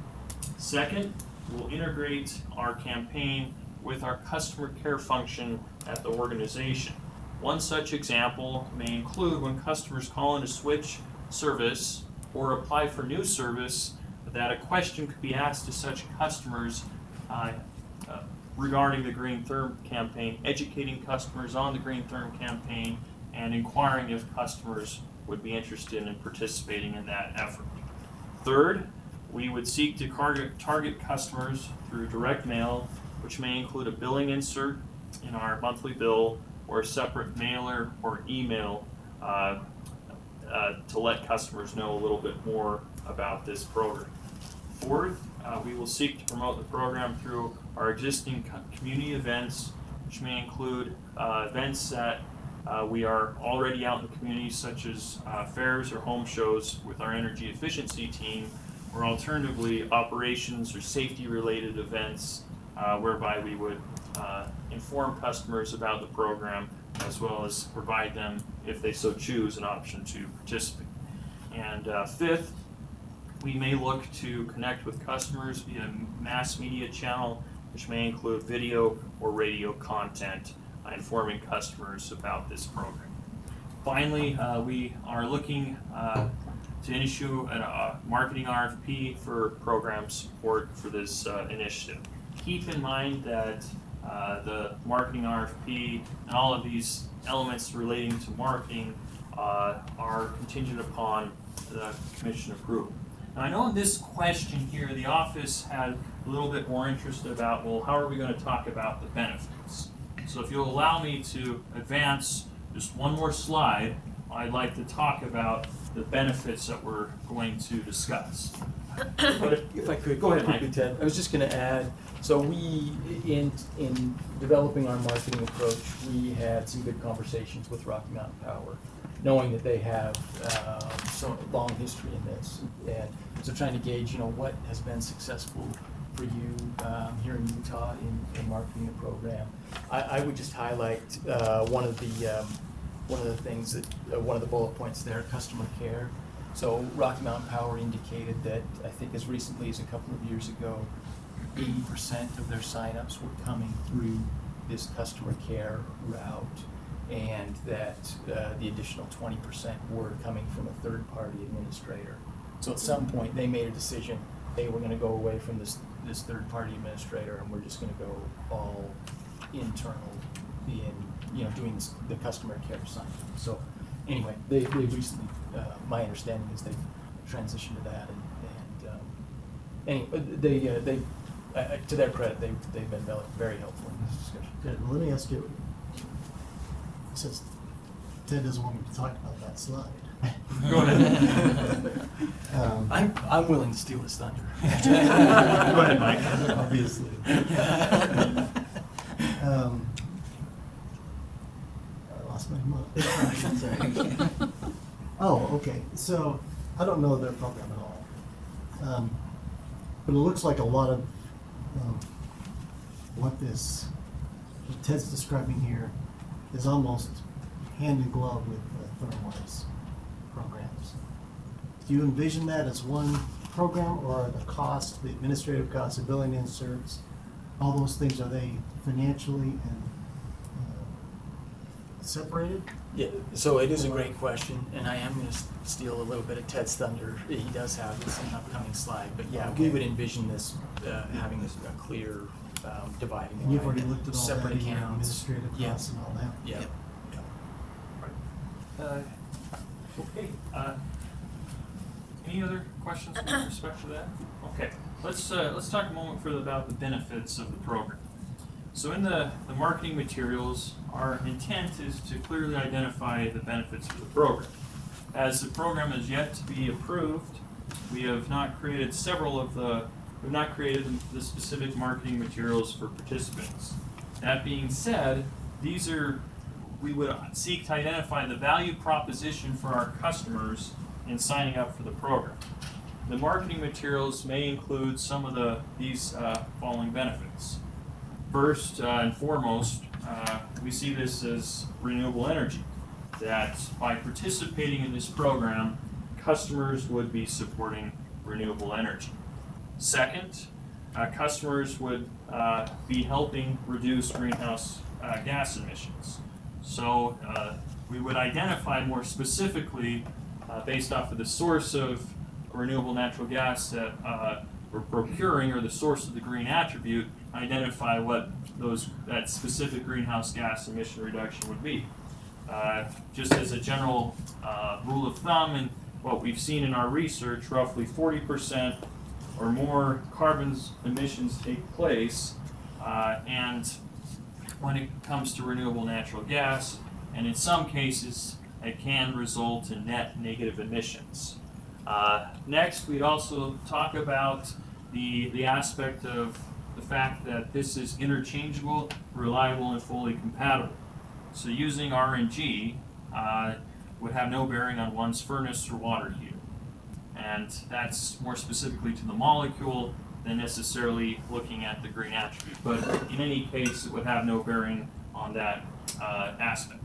The next component, as was alluded to earlier by Travis and Mike, is there could be an improvement in air quality. When we talk about this possible improvement of air quality, it could be in relation to landfills in our service territory that are flaring, whereby if we were to capture the methane, put it into the pipe, and produce gas quality renewable natural gas, that has potential to improve air quality. Okay, yes? Before you go off that one, one of the things that's mentioned in your testimony is purchasing a green attribute in another state. Are you just saying that generally if you purchase a green attribute from North Carolina, it'll have a marginal impact on the air quality in Utah? I don't know if we're making that specific argument in the testimony. I think purchasing them in another region would benefit the air quality in Utah. I think in order to make these claims, right, about improving the air quality in Utah, or the environment in Utah, you have to have a Utah source. We could make the claim on if we had a national source, hey, we're benefiting the overall environment, overall air quality. But it's exactly why we in our RFP preferenced local sources. Okay, so We you're knew not go- saying Yeah. purchasing in another state benefits us. Right, yeah, we wouldn't be doing that. We wouldn't say, yeah, make a claim that Utah's Okay, air let's quality make is sure, better. we're talking about air quality, greenhouse gas emission, reduction is a national, global Globally, right, yeah. Yeah. topic. That's what I was, yeah, okay. But maybe to expand upon that a little bit, as you're participating in this market and as there's more development, you're encouraged, and producers are encouraged to get into that. That could get back into Utah as they see, okay, this market is growing, we're going to participate here locally, and further the development of the market. And again, to Mike's point, our interest, and I think our strongest point, is that it's local, local produced and locally supplied. So, but I think when we that's set where- this up, we had to we had to consider that maybe we wouldn't have any local sources. Yeah. And just structure things that way, but. So that's kind of what you meant by buying it out of state or? Yeah, just a kind of a contingency. Right, okay. Given that it's an emerging market and we're just trying to participate in this developing market, we want to be able to say that we can participate and might be outside of the state to begin with. Here's another thought on that region question though, because I was just reading through that again. If you live in Salt Lake County and you're buying some RNG that say was produced in Milford, you could call that another region. I mean, we didn't specify where that would be, but I mean, you are cleaning up the air. I mean, you could even say the same thing from Wasatch Resource Recovery. It comes right into our system. Right, It doesn't mean I that. asked what is meant by other regions. Yeah, we said outside of Utah because the program is a Utah program, not a Wasatch Front program. Right. Because if there are air quality benefits, that seems to be where the most focus is along the Wasatch Front. But this is a Utah-based program in which people in Utah will be participating, have the ability to participate and benefit from that, not just the Wasatch Front. Will there be any effort to incentivize production along the Wasatch Front in order to market that particular issue for air quality in the Wasatch Front? I mean, I know you've got this weighted issue in your RFP, or you're sort of promoting that in your RFP. I'm just wondering if there's any way to encourage that Yeah, locally. it's definitely a goal, and I won't steal any more text. Okay, all right. So he'll talk. We'll talk about that in just a moment. Definitely. Well, maybe we could get a bunch of pig farms to move to Salt Lake. Your neighborhood, maybe. My backyard. Purely a coincidence, all of the residents move out at the same time. Mike, did you have a comment? Well, I was just wondering, is there will there be an option for like the refueling? I mean, or is this just strictly for kind of end use resident? In other words, I mean, is that a potential option to buy blocks for refueling? I mean, I'm just thinking of transportation offsets, but. We don't limit our program in terms of eligible customers. They would be eligible for it. However, as Jordan has filed in other testimony, there seems to be a lot more value associated with the transportation sector in generating the RIN for their benefit. But any customer would be eligible for the program. It would be available to them, but I mean, I think the reality of the market, if you have a big fleet operator, they're going to independently go seek a supply of this and work with a partner for that. But nothing would exclude them for buying blocks if they wanted to. The next point I had here was improved waste management. I guess this is the true statement that one man's trash is another man's treasure, so to speak. And so as we look at this, we would see that by collecting the methane and producing pipeline quality gas certainly allows for any improvement in terms of waste management. That being said, any of the quantifiable benefits specific to our program would be included as part of whatever the mix happens to be for the RNG that attribute that we're able to purchase. I'll just add on that waste management. I just story someone relayed to me of a local microbrew that, very thin margins, right, on whether they're profitable or not. But they have this wastewater issue and kind of this yeast issue as well, right, that they have to get rid of. And keeping in mind that their margins are very thin, they're willing to pay someone to come in and haul that away and dispose of it, in kind of a green way. So pay for that service. Where we see, our program as actually creating a value or, a commodity out of that for the for that microbrew, right? To sell that potentially to a processor. I assume there are, when you take it from biogas to, what's the term, biomethane? Biomethane, yeah, when you clean it up and go through the process. Is that sort of a cryogenic process, or does that make emissions as well? Is that included in the non-emission quantification? It would follow the same type of process that you have in conventional natural gas if you're going through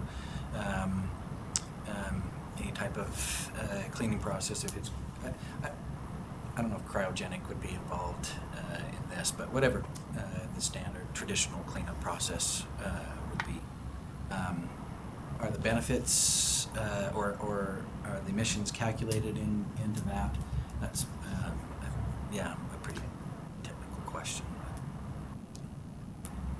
Any other questions with respect to marketing benefits? Yeah. One of our subparts of our question was, when you look at your bill, I looked at my Rocky Mountain Power bill, I looked at my Dominion bill, and there's the beginning dial measurement, and then there's the ending dial measurement, and the difference is what you used. It's kilowatt hours on the electric side. On the gas side, it's CCF, cubic feet, 100 cubic feet, I guess. To me, that seems that there's going to be a lot of confusion with customers when you're selling them a therm, and on their bill, they mostly see CCF. I mean, there is some indication on there of what a decatherm costs, and it's not even spelled out. I think it's abbreviated DTH. Our concern is there's going to be some major confusion there as to what they're buying, and we don't want to have customers kind of misled, right? Yeah. Based on it's only $4, and so I'm getting, well, what am I getting? Yeah. And that's a good point, valid point in which we'll have to explain that when they're buying this block, they're buying so much energy, and how does that translate? There will be that education component, and our intention is not to obviously confuse the customer, but to make that as clear as possible. And that's why we use the block, because we're seeing that on the electric side being used, so the terminology is similar. Now we just need to educate on the gas quantity, the amount of energy that is contained within the block.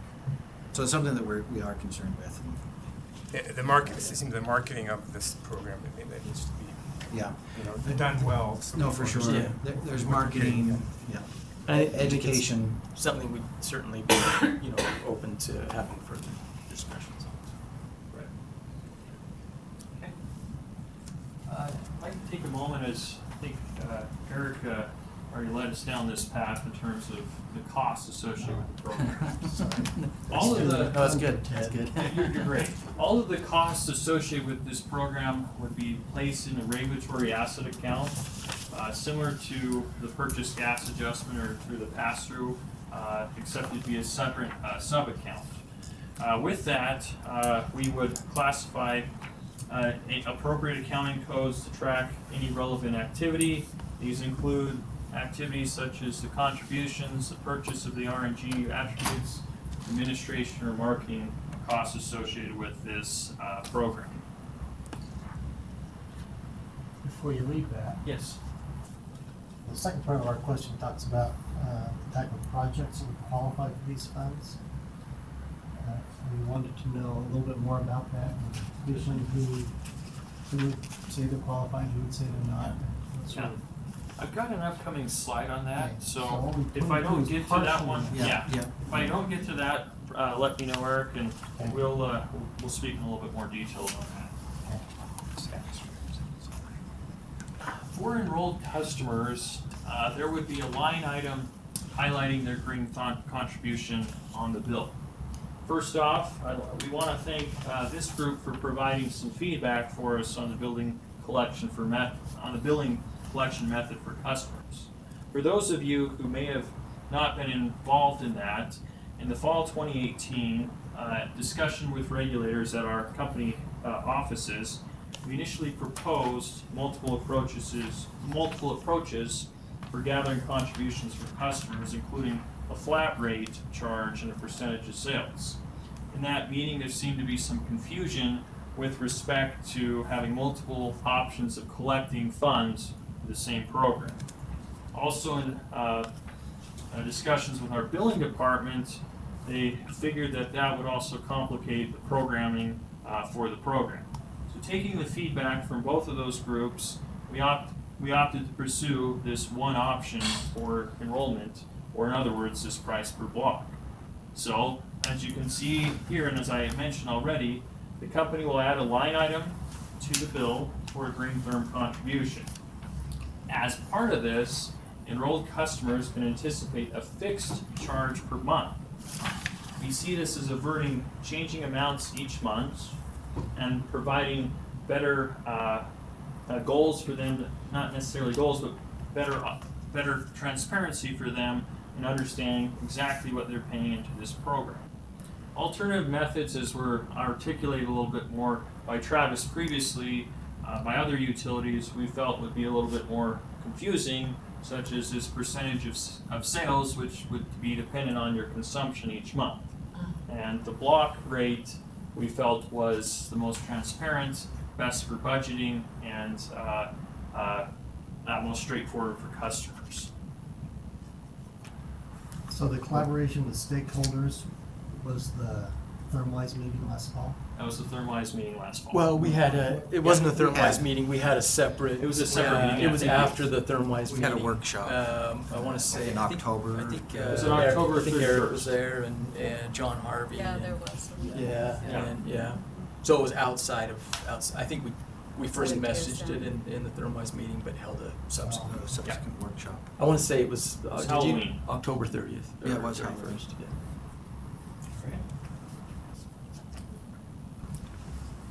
Is other questions with respect to the bill?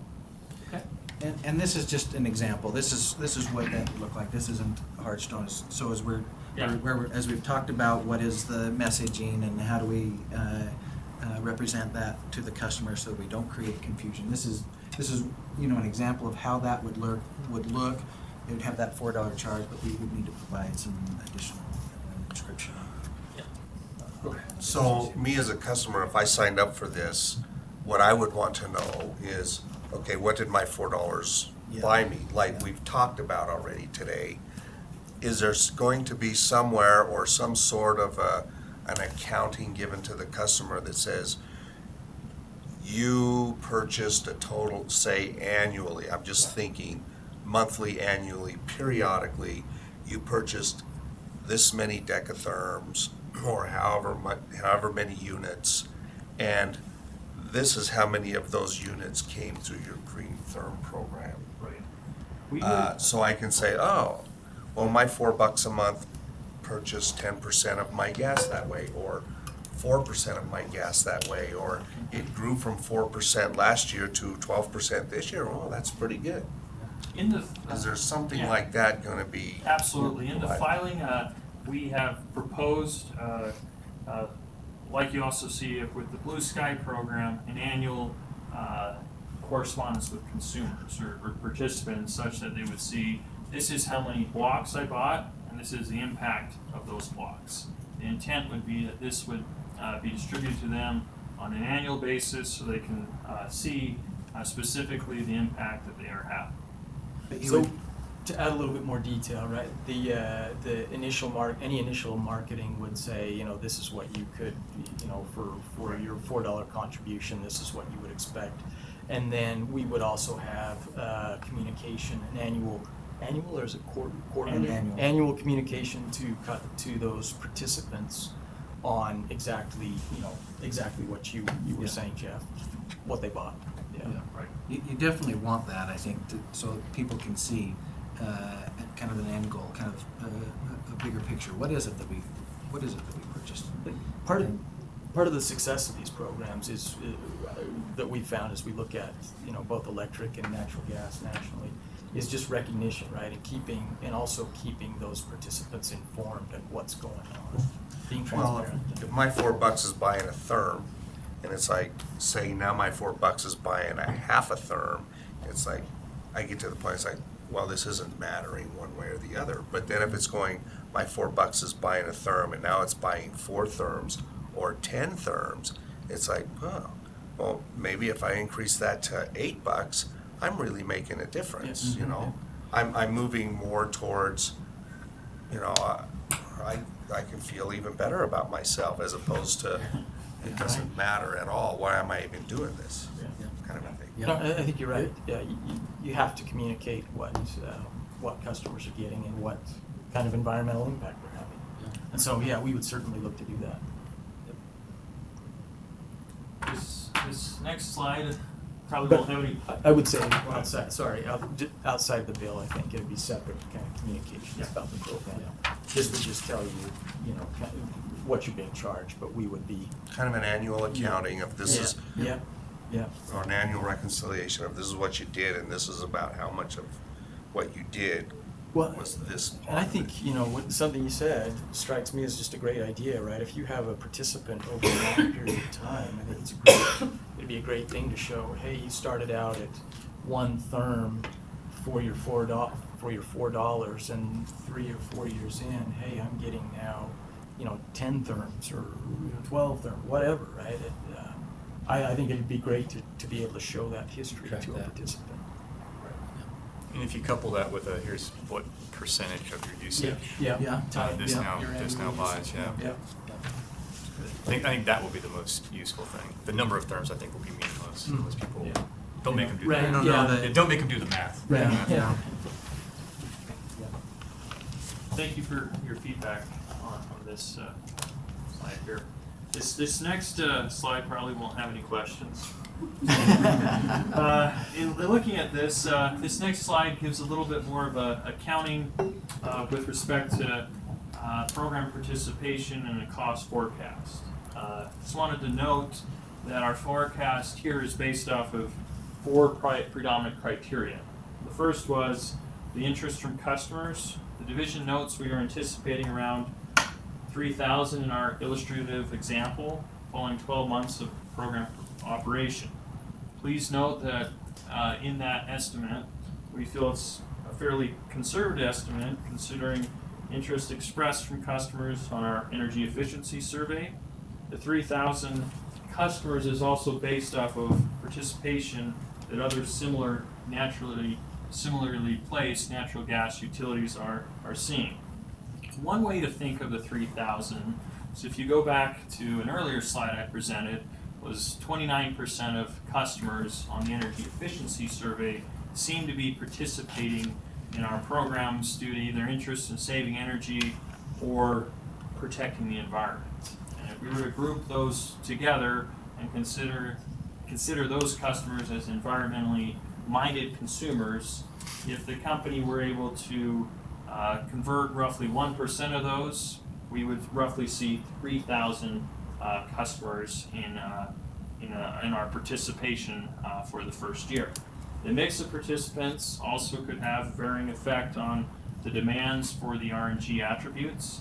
We also want to note in this respect that in external research produced here locally and nationally, there seems to be greater concern over environmental issues with more interest on renewable energy sources. The second component of our estimate is based off of appropriate pricing. And I know that Travis mentioned this a little bit earlier in terms of what are we pricing the block at. In conversations with the National Renewable Energy Laboratory, a discussion relating to their research reports, we feel that the pricing at $4 per block is an appropriate premium for what customers are willing to pay in essence in the name of green energy. whereby they set, in our conversations, they say they're willing to pay between 5 and 10%. Presently, the typical customer bill is around $700, which includes state and local taxes on that bill. If we look at the... Did you just say $700? That's correct. Annually? Annually? Yes, annually. Right, right. They- They don't get an they- annual bill, they get a Yeah. monthly bill. They get a monthly bill, Right, but if right. we look at it on an annualized basis, it's Right, roughly right. $700. Okay. And I'm a new gas customer too, Yeah. and that relieves me, thank you. Yeah. And that being said, with the $48 contributed to the program over a year, we're roughly in around 6 to 7%, and that seems to be in line with what other green pricing programs are charging for consumers buying green attributes or RNG in our case, or RNG attributes. The third component of our model is based off of the procurement costs. This is based off of our forecasts as well as was inquired for by the division, when are we going to buy these attributes? And quite frankly, our hope in the program is to buy the attributes as soon as we can, right from the get-go. In essence, so we have a bank of attributes such that customers can buy them participate immediately in the program. The fourth component. go Maybe ahead, Mike. I could just add there, so just a little more specificity. So the idea would be, if the program were approved, we would acquire the green attributes and then promote the program to the customers, so that there would be a bank of green How attributes. many would you buy? So we would base it off our estimate, about $10,000 worth. Yeah, in 2019, we're thinking. Kind of depends on when this would actually be approved. So $10,000 would get you how many? Right now, at that $40 or Yeah, at $4, yeah, get it, yeah, $4. Yeah. Yeah, 2,500. So that's your beginning inventory. That would be Yeah, our beginning. right, yeah, beginning balance. So then are you assuming that the average participant will buy 5 blocks? 2 blocks is the assumption. But that includes, as we mentioned, this is available for all of our Utah customers. We anticipate, as Travis alluded to earlier, most customers will be residential consumers, but there will be a few that will buy significantly more than 1 block. So average, you estimate average. Average 2? Yeah, So average you're gonna 2. buy a lot more Yeah. green attributes than you project you'll need. Yeah, Right. and that's an important point, I think, to bring out, that in the RFP, we built in the ability for us to be able to flex.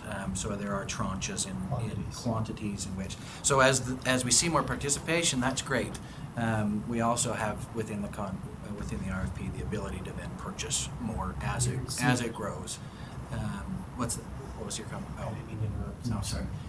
Yeah, so I think that's a very important part, that we're able to flex and expand as participation, which we hope happens and really grows. Will you have a situation where, I mean, if you run out of inventory, you can't sell anymore. So you're not going to be able to sell more attributes than what you actually have to sell. We are committing the company to buy the amount of attributes that consumers are purchasing. And specifically, we would want those attributes before That you sell. before you sell. Yeah. That's a good point, because, otherwise you could be in a situation, it just opens a door for some bad things that could happen. Yeah.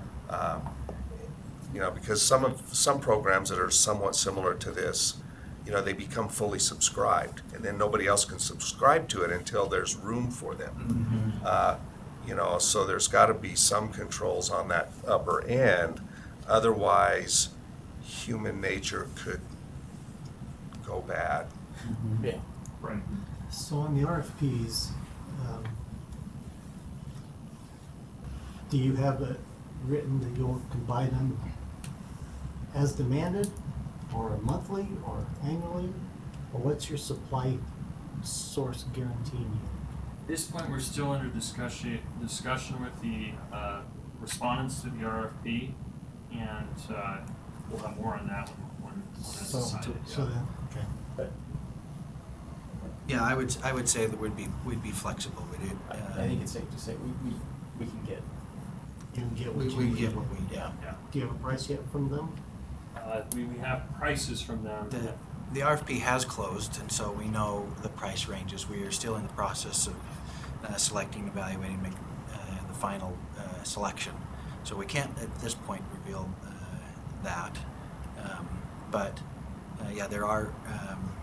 That isn't the concern. The concern isn't that there won't be renewable natural gas. We feel like that has been answered by the response.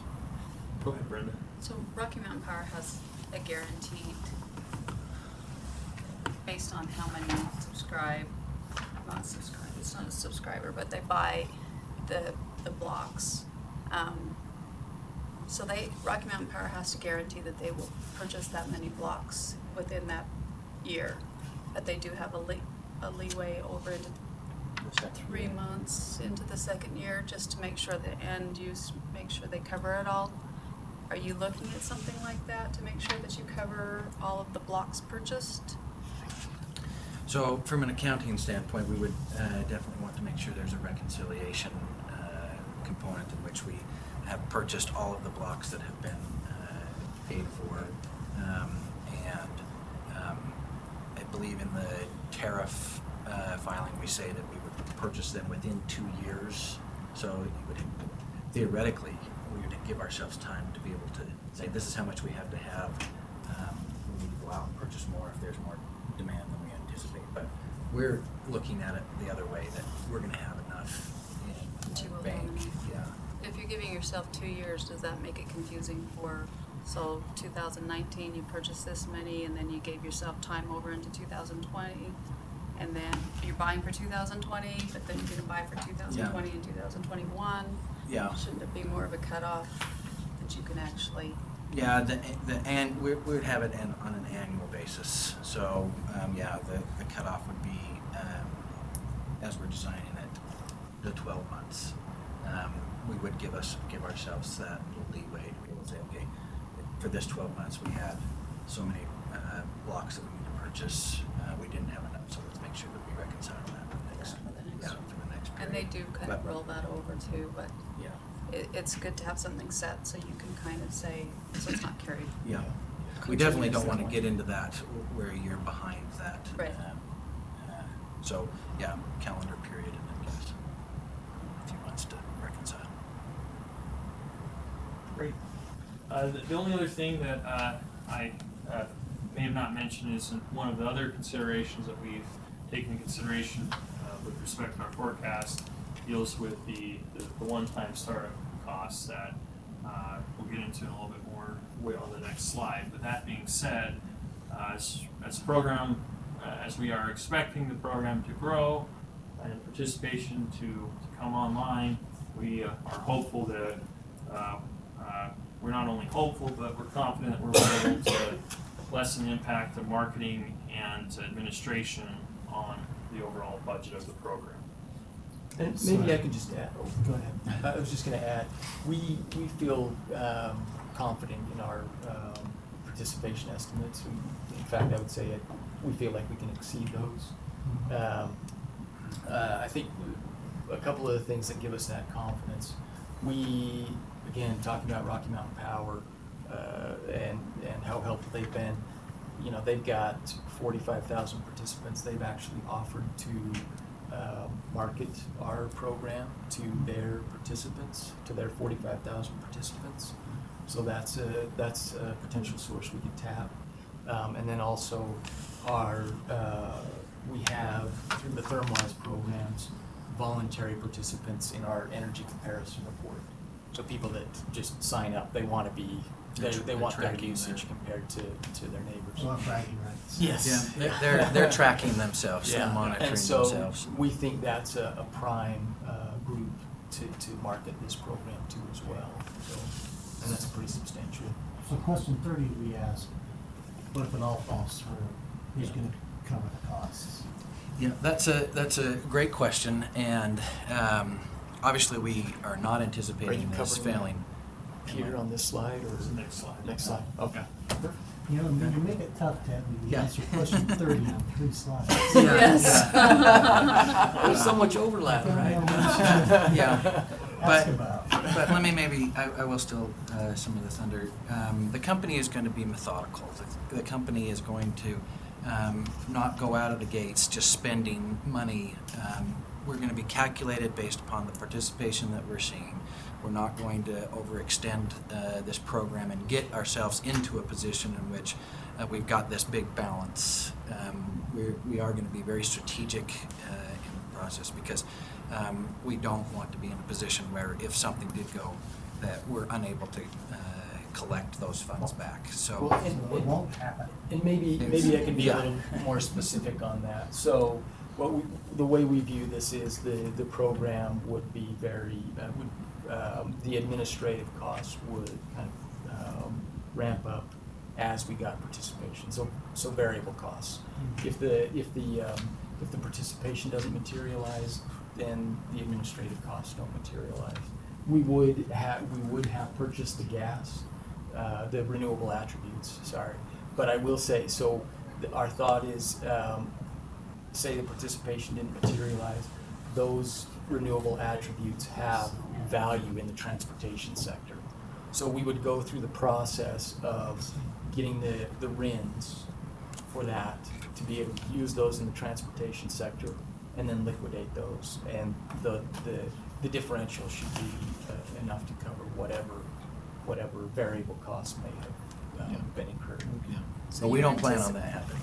You're anticipating this to be a balancing account, so zero sum at the end of the year, kind of, and that's what you're looking at on all of this? Yep. That's the goal. That's how strategic and methodical we would be. But back to Eric's question, if this goes, you guys, the company's investing in this program and there's some startup costs, there's anticipation costs, costs that are being incurred to get this going. And say those costs are incurred to get it going and it doesn't go. You've got those costs. Who are going to pay for those costs? The buckets are ratepayers or investors. And so what bucket pays for One those more bucket. costs? Yeah, I would One go. more bucket. So I would go back to that volume of gas that we bought, and that if we can go through the process to get the RINs on the renewable attribute that we bought, and then liquidate it, we would anticipate it would cover anything that, any kind of charges that might have accrued there. So I will say, I think the way we look at it, there's gonna be very low cost to change the billing system. So some of the internal processes. I think initially we would look at partnering with, in a Thermwise event, if we're out at say the Fall Home Show, we would promote signups there. So you'd have a little bit of time from some of the Thermwise representatives that would be coded. I guess my point is the costs are variable. So if the participation doesn't materialize, a lot of the costs just don't materialize, and the gas that we bought, converting it to the RINs would be enough to cover any of that.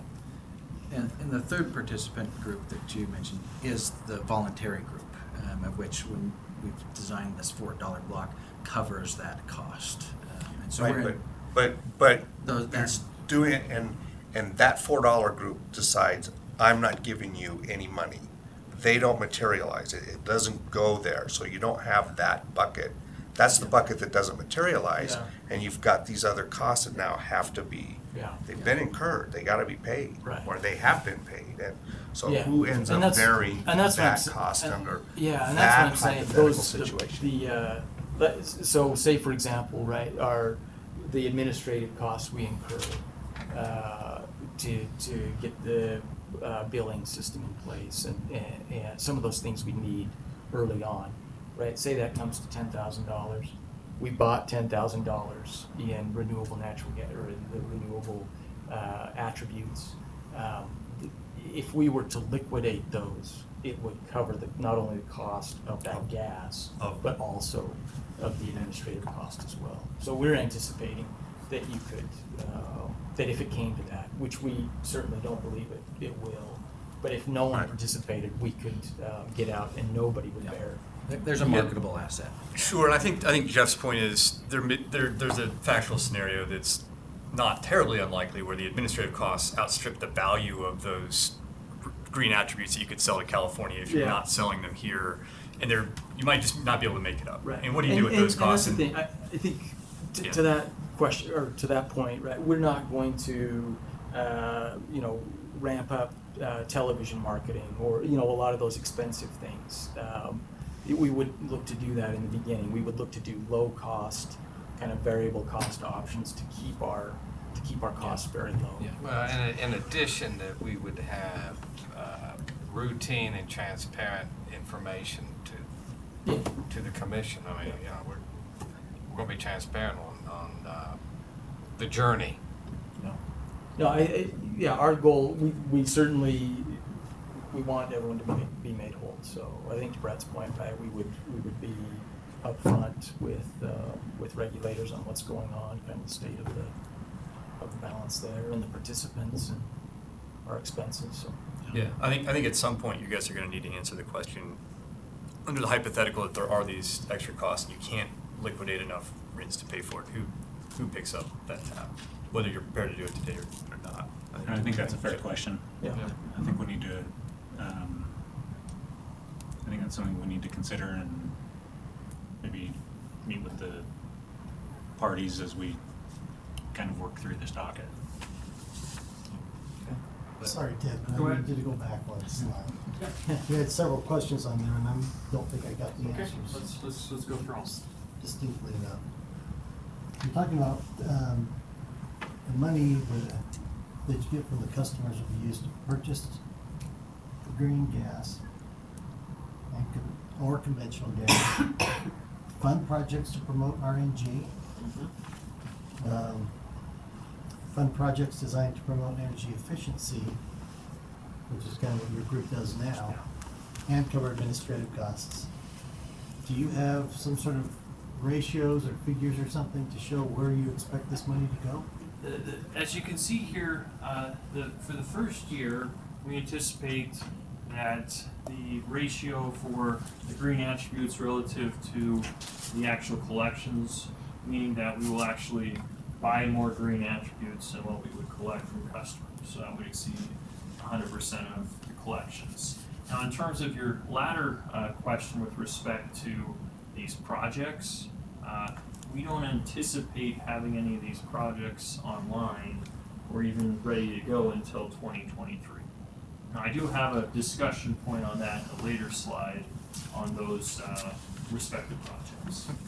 But I appreciate your enthusiasm. So I would say that language there, I think, matches up with language that Rocky Mountain Power's used in Blue Sky, right? And so I think they have kind of an order of preference, right? They buy the RECs, then they fund the admin, then they fund projects. So I think it's just so you're using those more flexibility, as a prioritization rather than we expect to spend 30% on projects and 20% would be administrative and okay. That makes and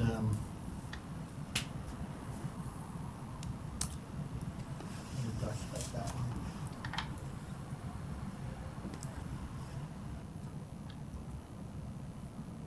Other questions on the side? Mr. Minister.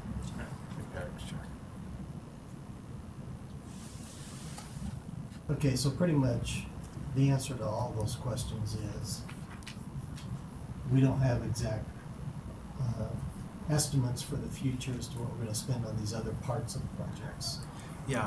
It'll just depend. Obviously, depends on the participation level that we see within the program. If there's no money to go and do other projects, we're obviously not going to commit the company to go developing this because it's a voluntary program and it's this group that would be funding those. So until that materializes, But we do see, you know, the potential for big environmental, you know, air quality benefits of, like I mentioned, the Salt Lake City landfill. If we had funds to support a project down the road and you know, connecting into, you know, building a tap into the Salt Lake City landfill would have substantial benefits to the airshed here. So, yeah, we would like to get to the point where we could do some projects like that as well. But that's, I think, envisioned for way off in the future. Just out of curiosity, do the green attributes expire over time if you don't match them up with a molecule somewhere, or can they sit in a bank? You until can store those, you can put those in storage, and what happens though is the market, you've got the variability in price, so it's a risk to be able to, if you can put those off into storage, say, oh, I think it's like it's any commodity, it's gonna have a value, it's gonna be less or more in the future. Yeah. But as far as I know, they live forever. Yeah, they don't have an expiration. Which gives you guys the flexibility then to, you know, ramp up your acquisition of those green attributes, even if the participation level is maybe a little flatter than you want, but it's steady and growing. You can hold on to those and then dump them, you know, when the participation does come. Okay. Yeah, in your first block purchase, you can just purchase that and just wait till participation comes up to that, and you get the next block, and just constantly rolling that forward. I think we may have already covered this slide. With that being said, this slide more or less covers what we anticipate the types of expenses for the one-time expenses and the ongoing expenses for 2020 and beyond. As Mike alluded to, this will not be part of a general rate case. This would also be such that that all of the expenditures would be covered by the voluntary participants. Is how we have structured the program. Okay. Now to Eric's discussion that he alluded to earlier regarding the qualifying initiatives. So, in the regulatory filing, we mentioned and introduced this notion of qualifying initiatives. As you can see with each of these initiatives, the first one that we're looking to is we, as part of our goal, is certainly to buy as much RNG as possible. And one option for a qualifying initiative under the program that we would like to engage with is buy more RNG as part of the program. The second one would be looking to invest in infrastructure development that would support RNG. The third option would be looking to award grants for energy efficiency related projects for our Utah customers that may be nonprofits or governmental institutions that would help reduce consumption. This would be separate to the company's energy efficiency programs. It would not be considered as part of that budget. That being said, on the fourth bullet point here, once we anticipate funds will be available for qualifying projects, we would meet with interested parties to define a more solid criteria for that evaluation. At this point, we don't anticipate projects as we anticipate running a deficit in the balancing account for the first couple of years, but we would start to anticipate 2023 when we would look to start funding and selecting these projects. Yeah, Eric. Okay, so to clarify, we asked about grants to individual customers like agricultural facilities or dairy farms or something, or private for-profit businesses. Does that have, do you picture that having any impact on to whether you give them grant money or not? Would that be subject to discussions at that later? So that would fall under 4 then, because I think that 4 is saying, but we don't know exactly yet what criteria, who will get what. So we're gonna set up this Yeah. Stakeholder working group, what do you call it? An advisory I group, figured it yeah. out. Yeah, yeah. No, that's exactly right. We're seeing that these funds aren't really gonna be available for some time. Defining exactly what qualifies, we need some additional help, additional input, so that when we get to that point, when we think, okay, we're maybe a year away from being able to participate in these qualifying initiatives, then we'll seek additional input. We'll define what the parameters are and who would be the benefactor of these, and consider those elements that you just bringing up right now. Well, let me ask one more clarifying then, and that'll clear this up, I think.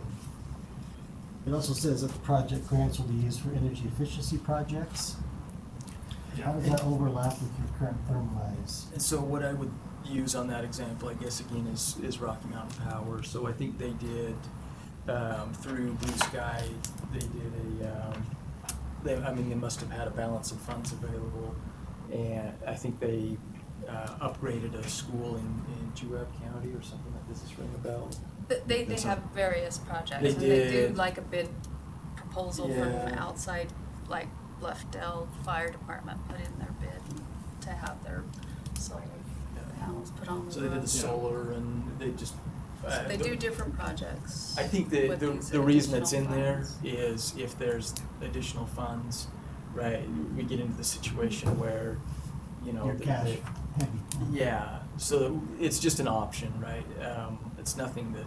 We're hopeful that would happen, but maybe specifically to the energy efficiency measures, they would be distinct. So where you have energy efficiency measures here, you wouldn't be double paying or having therm-wise It would be measures. mutually exclusive. It would be a grant You'd have, for, you know, some upgrade or something, right? So It wouldn't be.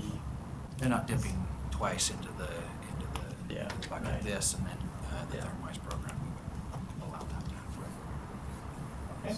Okay. Any other questions on this slide?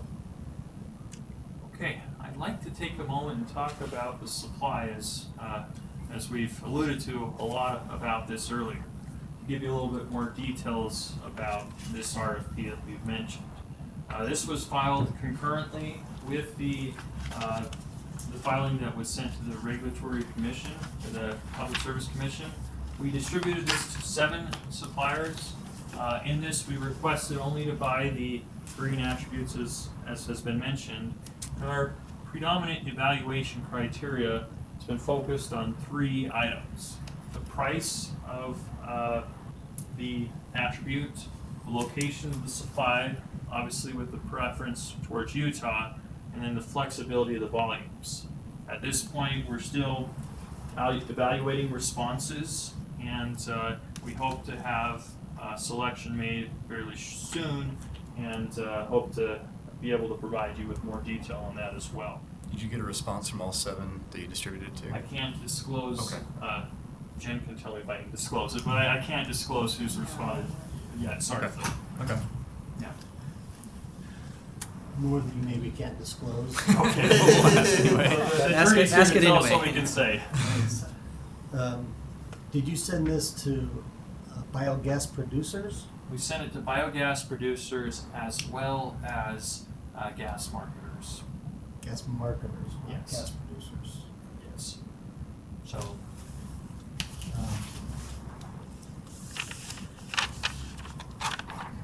Okay. Question back here. yeah, Carolyn. Just a quick question. I think this has been plaguing me the entire time, but, so you're only gonna buy the green attributes? Uh-huh. So they're gonna go and sell the gas wherever they want? Right. And so you're concerned about flexibility of volumes and why? When I talk about flexibility of volumes, we're relating those green attribute volumes, or we're relating the green attribute to volumes. And so we, in the RFP, we're requesting to buy the green attributes in a certain decatherm range. So those green attributes So are attributed to there those, has to yes. be, there has to be a commodity Yeah. that's Yeah. being produced. But I apologize, we maybe haven't been clear on that. Yeah, but I was thinking flexibility of volumes Yeah. based on location and all these things. Yeah. Okay, I understand now. Okay. Any other questions on this discussion point here? I think we mentioned it already. This is a reiteration. This would have no bearing on the pass-through filing that the regulatory group files. Okay. We're down to just 2 more slides. So finally, I'd like to take a moment to discuss the concepts of the block a little bit more fully. So the price, as we mentioned, has been discussed on a per block basis. Initially, the filing stated that 1 block would start at 1 therm. That being said, the company is hoping that the price for RNG, an RNG attribute, will drop as demand encourages supply to go online. It should be mentioned that the goals of the program first are to purchase renewable natural gas attributes on behalf of our customers, which include an administrative portion to make that happen. The second goal includes that of transforming the market, which in this case we're looking to support natural gas with a local priority. So buying these attributes from those 3 suppliers that Travis mentioned or other suppliers that may come online. But that being said, as we're able to get more favorable pricing for the green attribute, the discussion then turns into, well, how many therms can we provide to customers? We, in the filing, indicated that we're hopeful to at least be able to provide 1 therm. But depending on as prices come in, we may be able to buy 2 therms or 3 therms. Our overall goal is to buy a compelling amount of therms that provides value to our customers, as well as also helps support the program and, moreover, the development of renewable natural gas.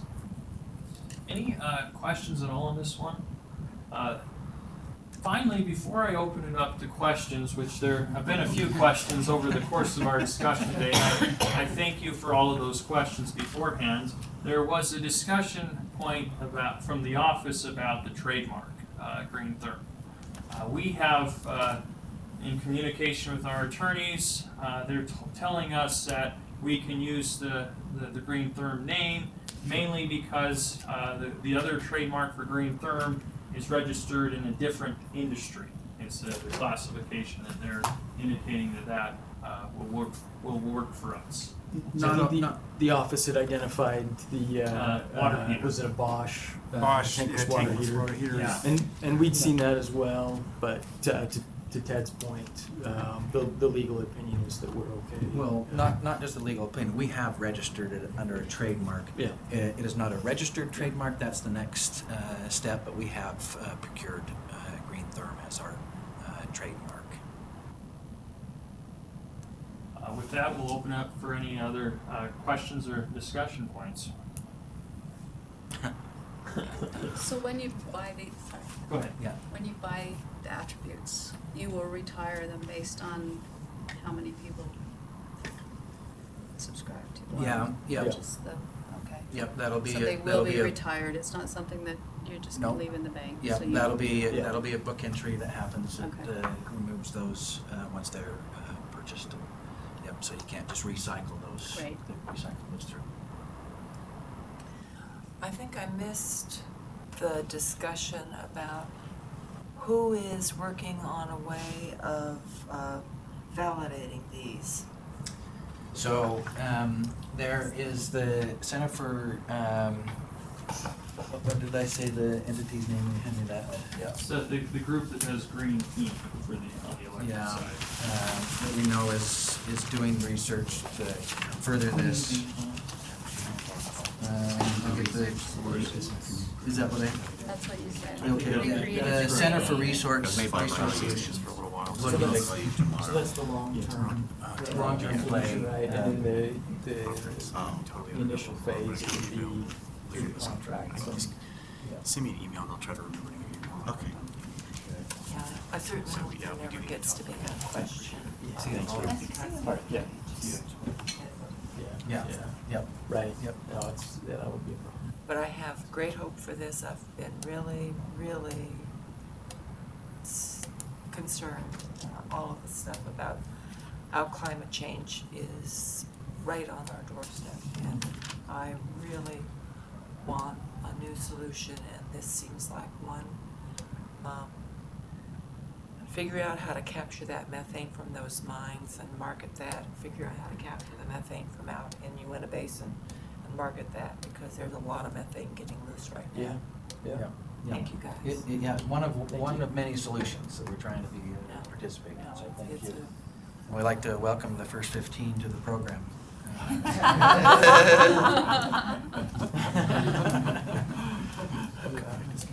And with that, yeah, thanks everybody for letting us participate. Great questions. Yeah. Look Thank you so forward to, much. yeah, the answer. Thank you.